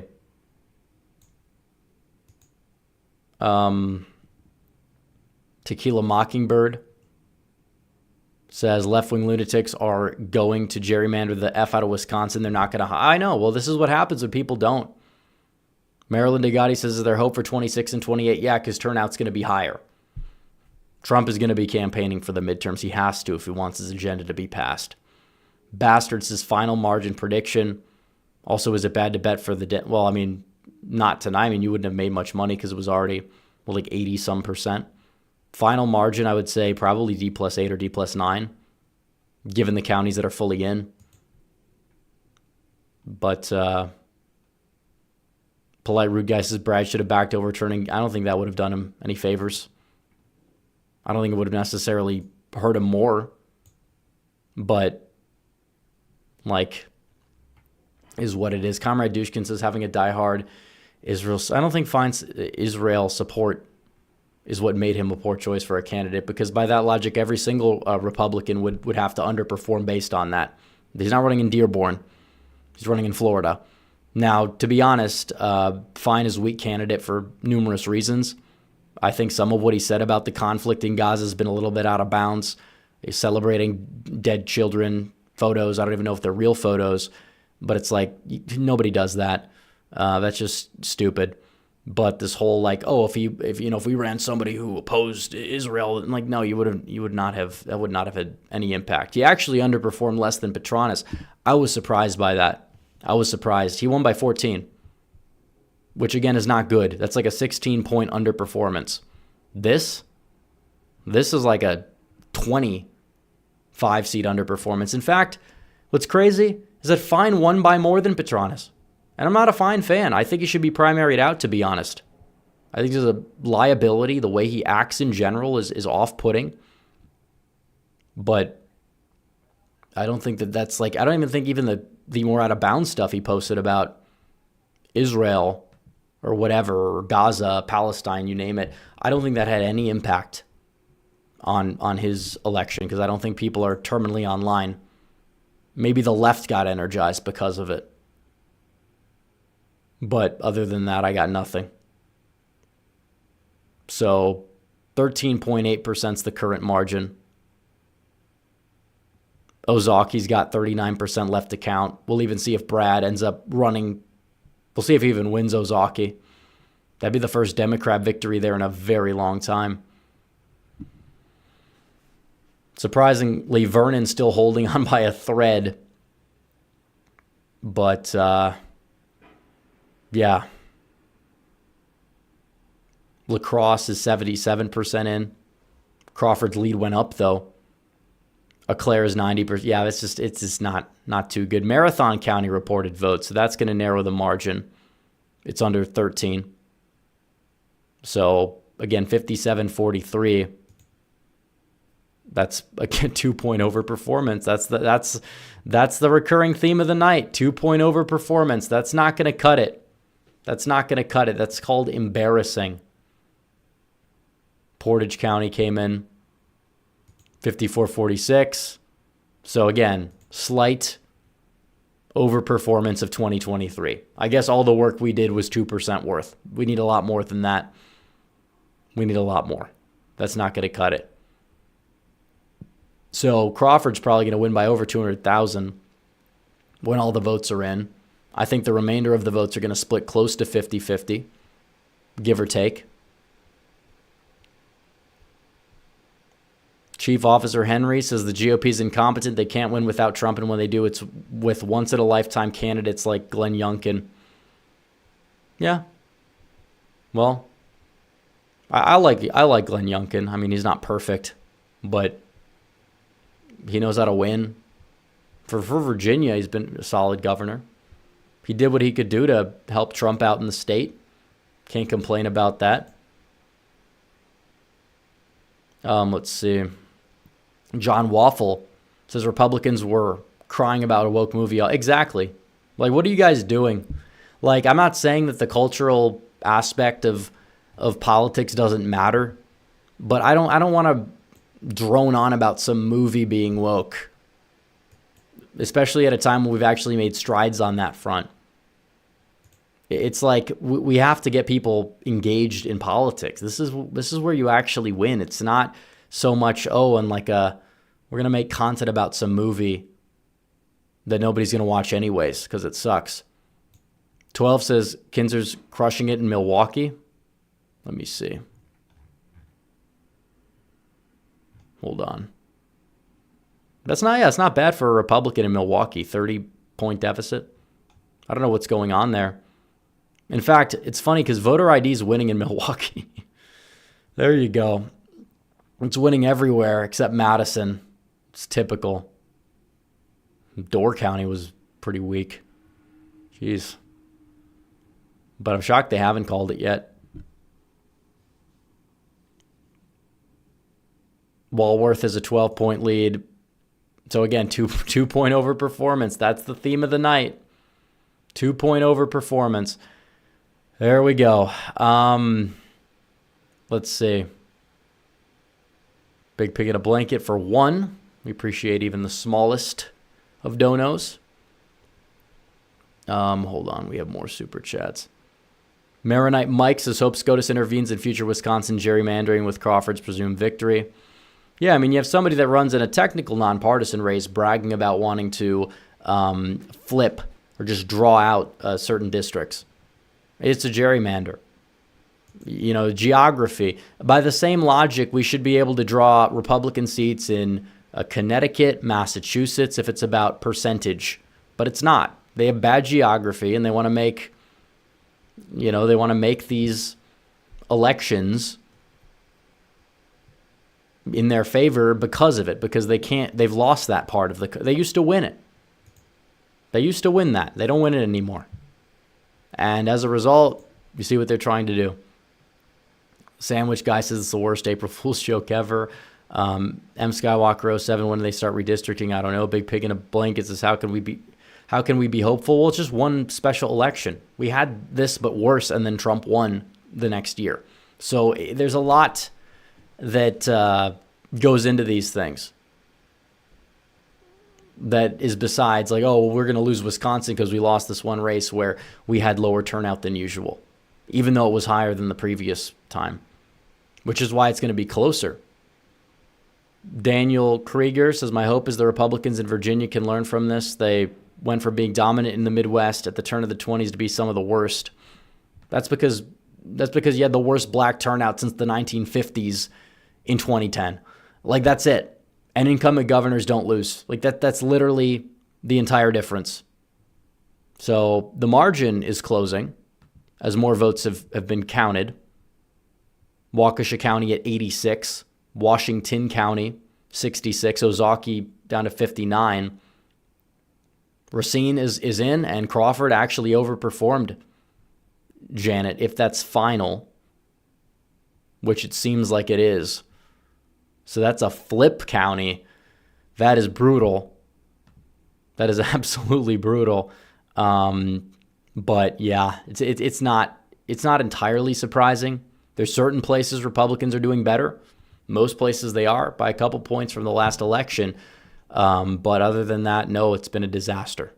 So we'll wait for more votes to come in. It's 11.8% of a difference. Dane and Milwaukee are almost all the way in. There are plenty of red areas that have more votes to report, but it's not going to make up the difference. Now, this is more interesting in the superintendent race. I know not a lot of people are going to care as much about it, but you do see Kinzer doing much better, at least in some places, although it's not uniformly better. So I don't know what the deal is with that race. But the Supreme Court race, you recruited a stronger candidate, and even then, wasn't quite enough. So there you go. We have more super chats. Sandwich Guy said it was the worst April Fool's. I feel like I read that one, but I'm going to read it again because it's true. M Skywalker 07 says, how many seats can they get out of redistricting? 2. Chris Lafrener for 10 says, this is sad, all that red, yet majority of our people live in 2 counties, which carry 90% of the state. Well, that's not technically true.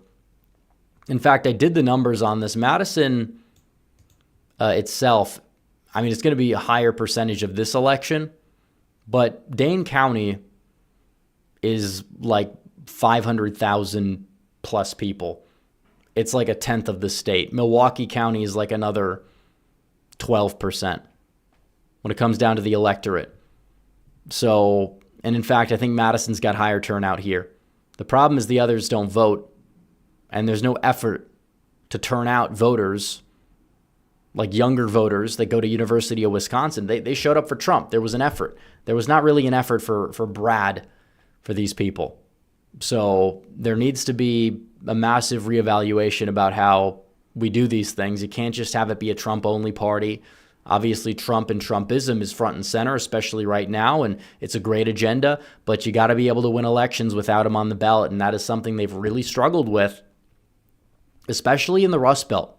Not as much so in Texas or California, but what you're seeing here is I mean, you see a massive drop-off in working class turnout in these elections, and that plays a massive role. It's why they underperformed in the midterms in 2022. It's why they're underperforming right now, as we see. So Jordan Brown for 10 says this is disappointing. Hope that Republicans will show up more. Well, will they? We've covered this and this need and the sense of urgency, and we don't see it. Now, you could say, well, we did a little bit better than 2023. That's not going to cut it if that's even the case at the end of the day. It's not going to cut it as an excuse. So a regular person for 2, Wayne Tang for 1. A regular person says worst news for my state. It is bad news. That doesn't mean that you can't win Wisconsin in 28. But it does show that Republicans have this turnout issue, and there are going to be consequences from that. The worst case is the election laws stay the same, and you lose a House seat, maybe 2, and they're going to draw up local gerrymanders, which is not a good thing. So we need to hopefully combat as much as we possibly can, but the state Supreme Court has the final say. We used to use this to kind of circumvent the Evers decisions until we lost it, and then you see what happens. So again, the margin is narrowing. That's true, but it's not good.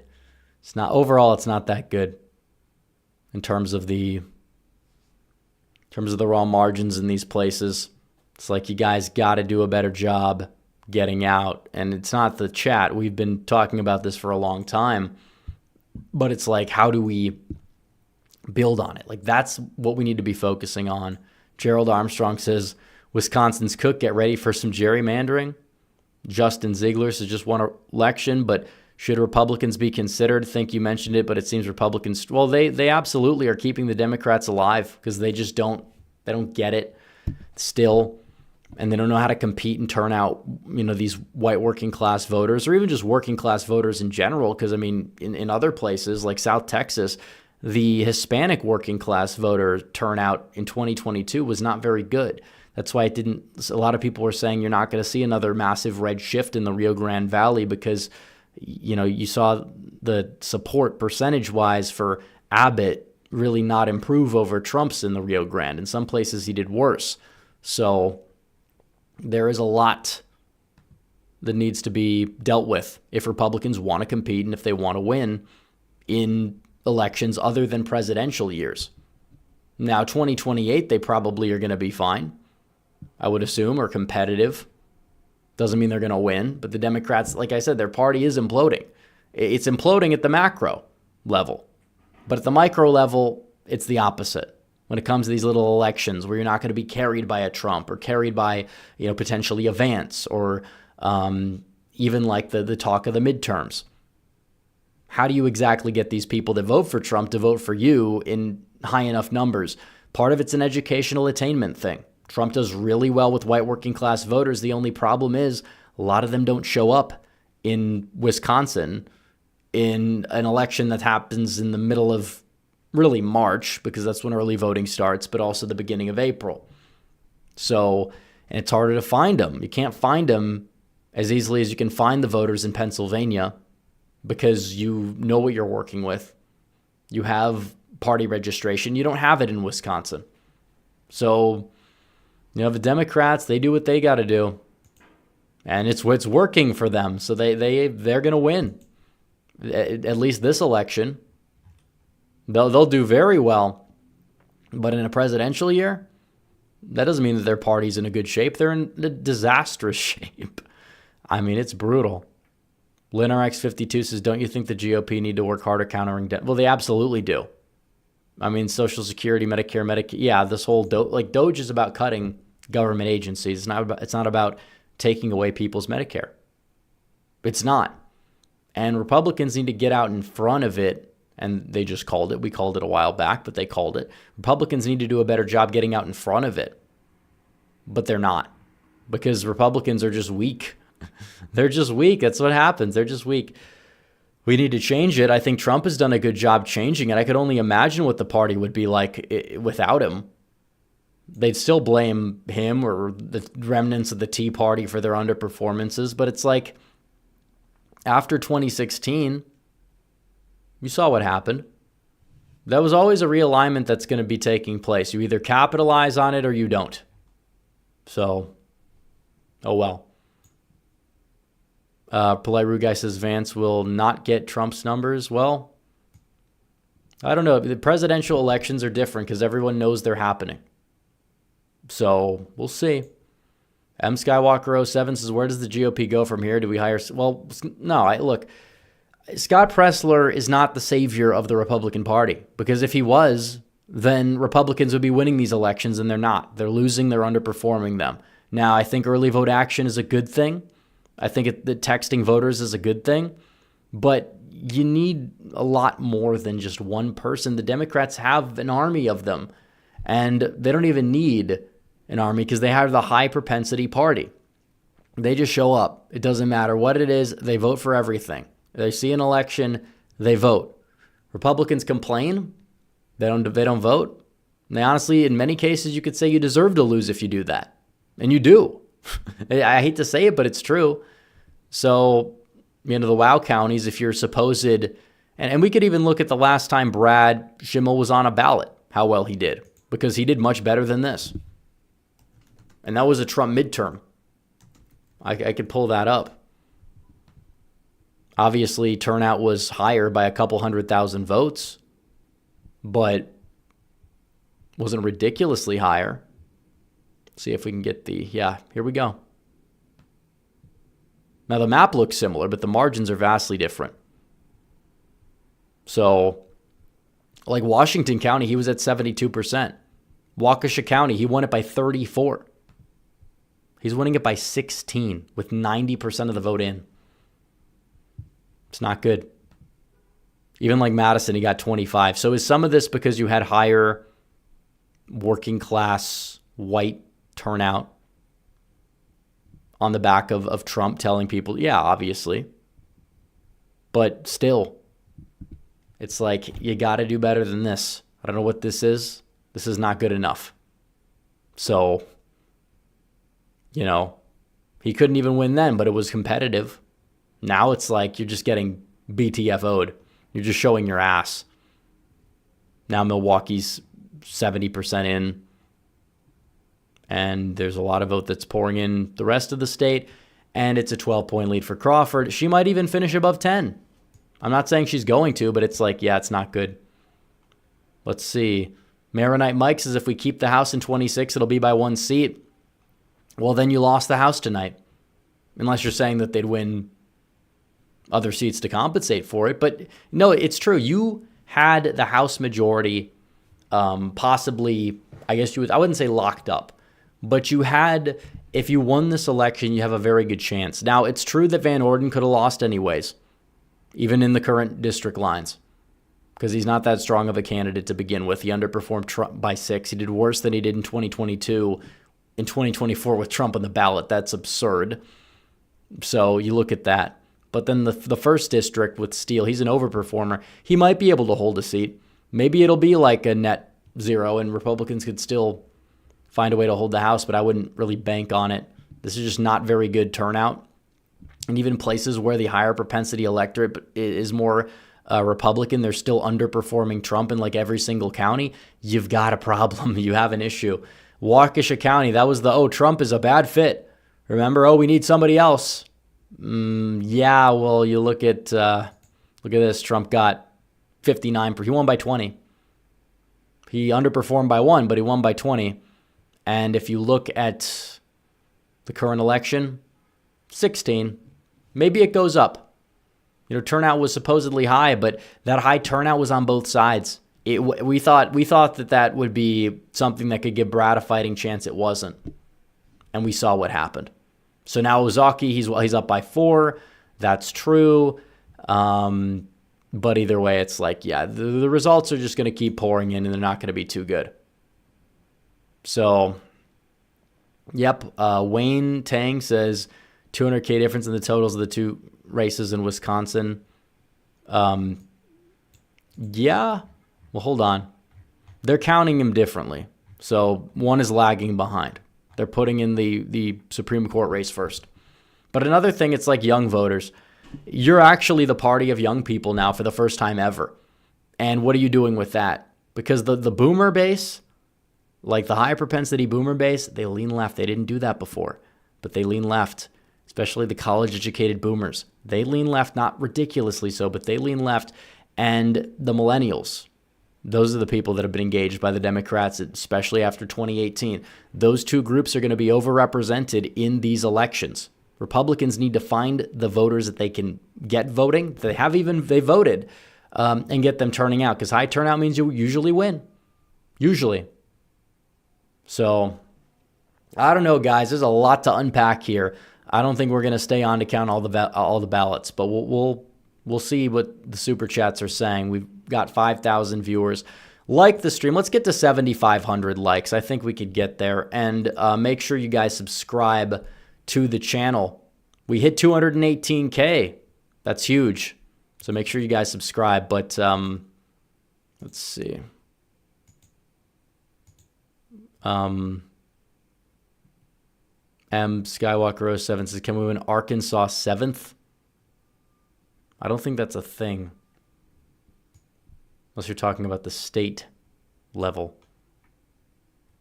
Justin Ziegler says not just Republican state parties. Yeah, they do. The state parties, I mean, even in Florida where you have a competent party, they dropped the ball tonight. They won, but they dropped the ball. Maybe you could say they let the ball be dropped. Or did they uncall the race for some reason? It doesn't matter. We know who's going to win it, but that's strange. I guess they did, based on their mathematical formula, find a way to uncall it. And now it's a 11.2% game. I don't know what the hell's going on, guys. Elections like this are hard to predict the turnout models, too. I'm Sky. Okay, Arizona 7th. Okay, AR is for Arkansas. But no, we're not going to flip that one. That's a very blue district. Although it's gotten closer, it's still like D plus 30. John Waffle says Virginia's a must-win. I don't think we're taking Virginia. I think New Jersey's got the better shot. Crunchkey says we need a Republican in the governor's. Yeah, that's true. Rob M. Roberts says Crystal from Breaking Points is going to have a field day with this, with her claim of a blue wave. Well, if she can have that. Like I said, blue wave is not going to happen the way Democrats want. Whether you want to cheer on these results or not, that's not the point if you're a Democrat. The chances of a blue wave would mean you take like 30 seats. There's no math for that. There's not. Turnout would have to be poor, and it's not going to happen. Republicans, if they just win a third of the toss-up seats, they're going to retain the House. Maybe it's going to be a little bit less than that now because of what's going on. But still. She could have a field day, but this is not fully representative of even 2026. Republicans won Wisconsin in 22, at least at the Senate level. They should have won by more, but you saw what happened the next cycle. So either way, I think that 2026 is still going to be competitive. I don't think it's a red wave, but could Republicans realistically hold the trifecta? They can. Absolutely. Branch Covidian 19 says a lot of Dems I see in suburban Chicago are boomers and young women. Any chance some of the Illinois districts may become more competitive?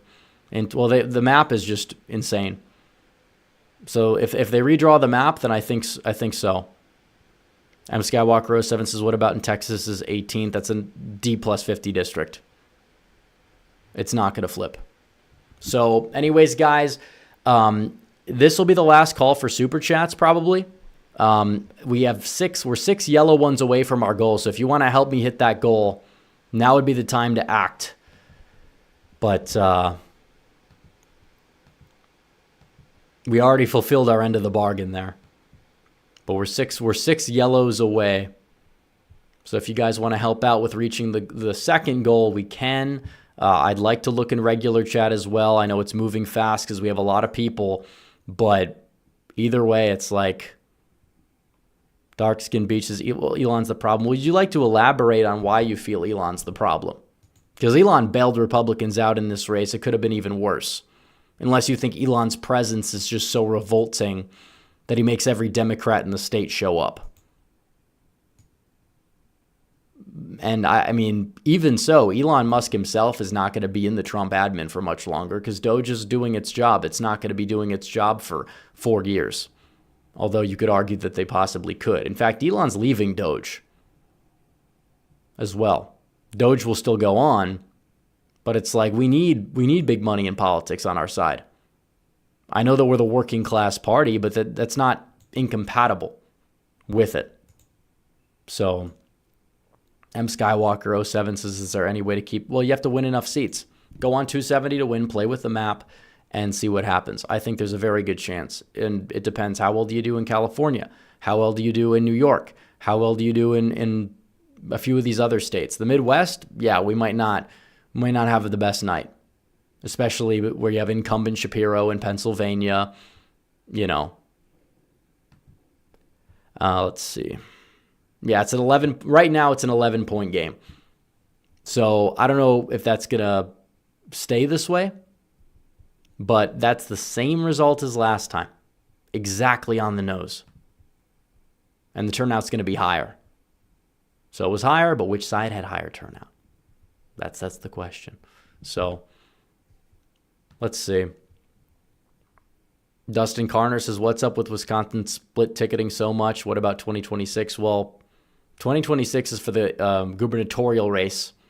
That's the only high-profile race besides the statewide offices.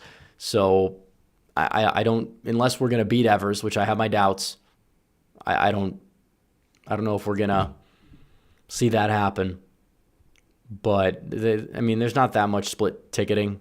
There's a lag, but, I mean, these are like statewide races with a much higher informed electorate. 4 points is not that big. Jill Underly's not popular. She's probably going to win. But, yeah. Sean Cole says, sad, but we fight on. Well, thanks for the yellow super chat. We're 5 of those away from the goal. But, we have to keep going. I mean, there's an autopsy report is what it is. Dark Skin Beach says, look at the interviews. Lots of Trump voters flipped. Yeah, I don't know if I believe that. Because, like, this is probably a D plus 10. Or, like, we even said that we can see, like, a Harris by double digits electorate. Our poll nailed this race. It also has Republicans winning the House generic vote in 26, by the way, within the same electorate. So do whatever you want with that info. But I don't know if you could say, oh, the interviews. Like, the interviews always said, oh, Trump's going to lose half the voters who voted for him. It's just how they frame it. So I need more than that. But I appreciate the input anyways, whether I agree or not. M Skywalker 07 says, on 270 to win, I got the GOP to win the House 221 to 214, according to House trend. Well, I mean, I don't know if that's going to happen, but it's more than just the trend. It's also about who shows up in what district, the quality of all this stuff matters.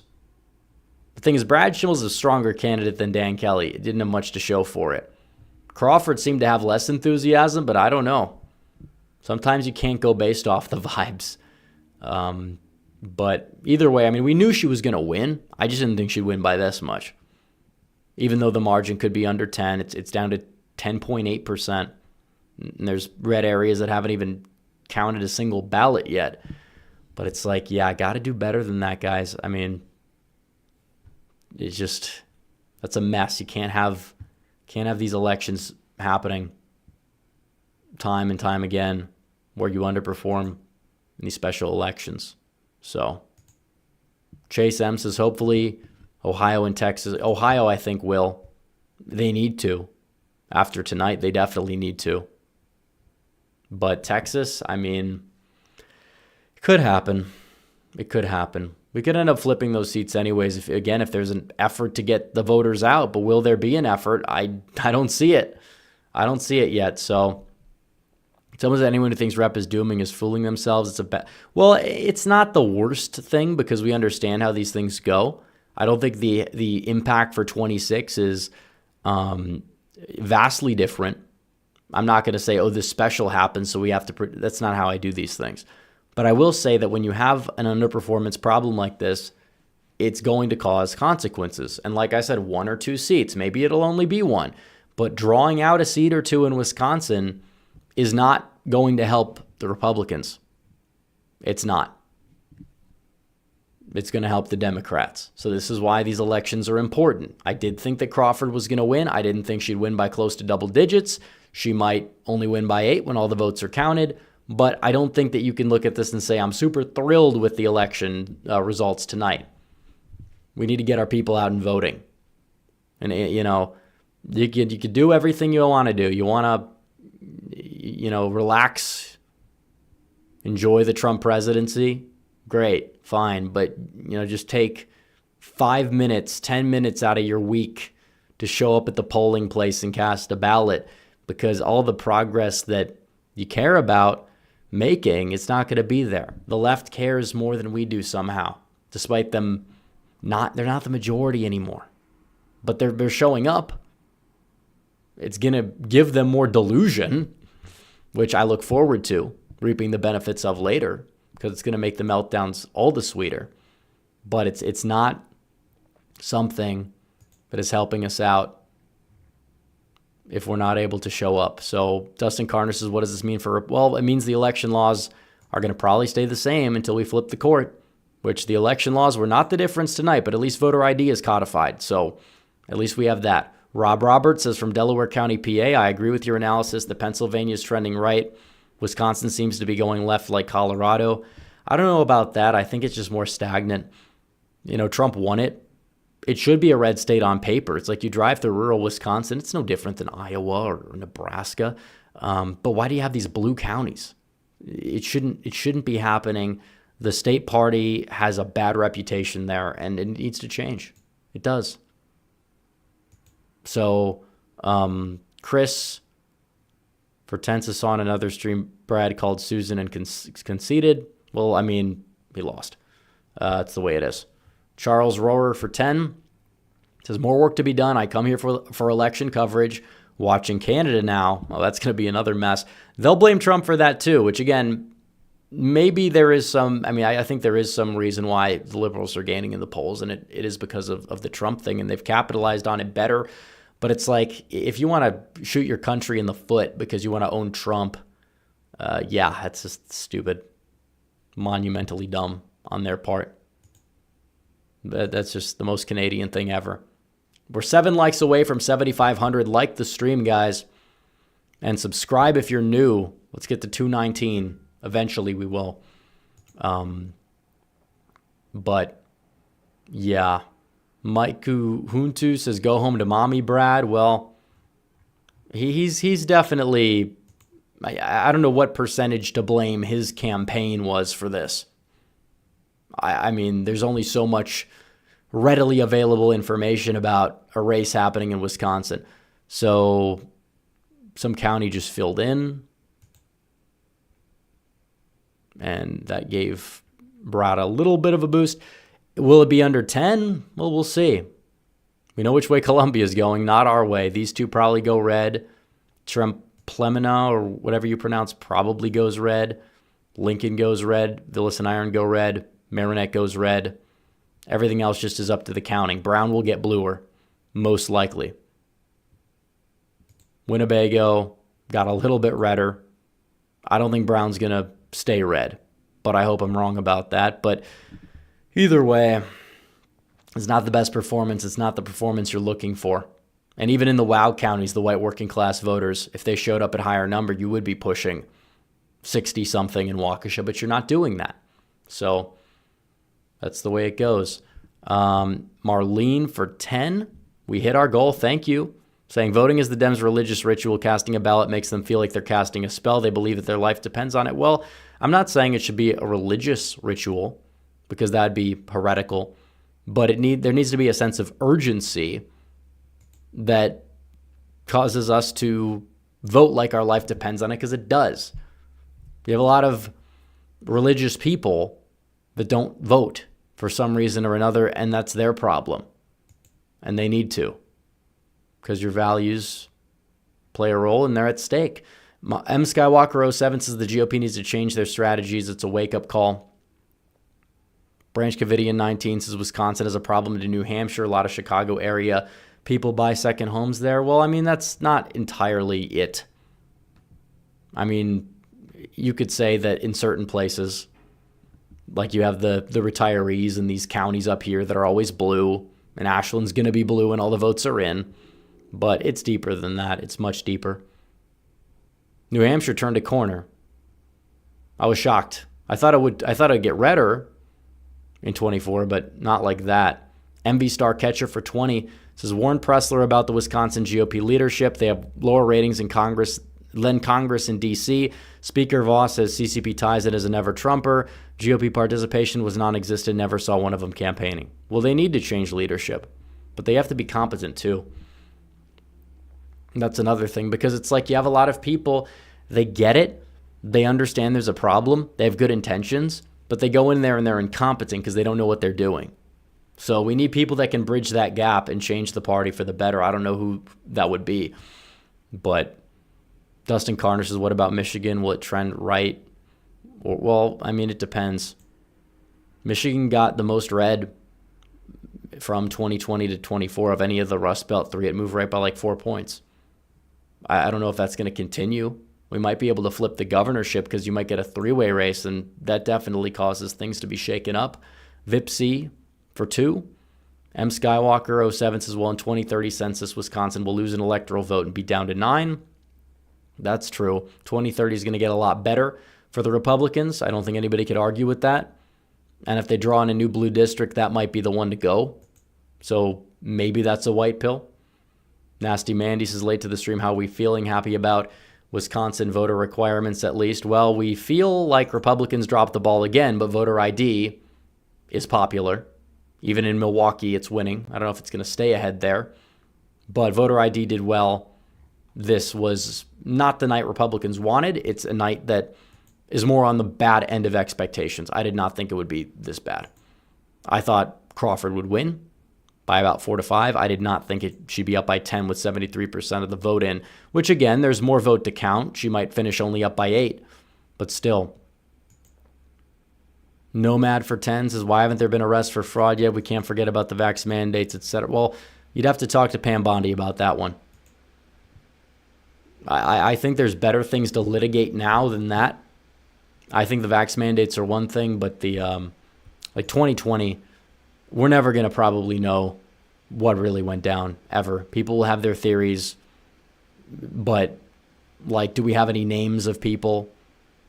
We already know. I mean, they're publicly admitted to it. Many cases, they changed the laws like semi-legally, but it was a mess. It was a mess. And hopefully we don't have more messes like that in the future. But this election would have been a perfect way to mitigate that, but we didn't show up. So that's a problem. Vipsy says, love from India. We love Trump. Well, thank you. Appreciate the super chat. M. Skywalker says, how many seats do we have now? The agenda needs to be passed. Well, we should have the full 220, if I'm not mistaken. AL for 2.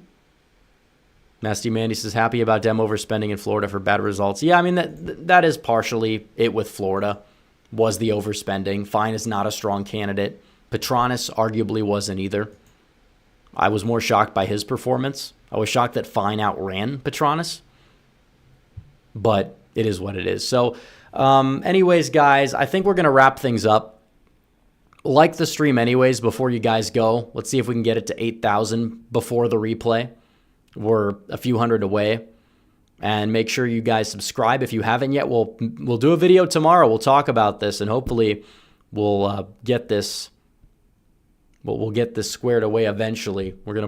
I'd like to win an off-year election outside of the Deep South, which we did last year, but turnout was way lower. BB says there's some revisionism. Republicans pre-Trump didn't always win these elections. I know they didn't always. They did better, though. And part of it's the realignment, which is a good thing. And sometimes we just have to give and take.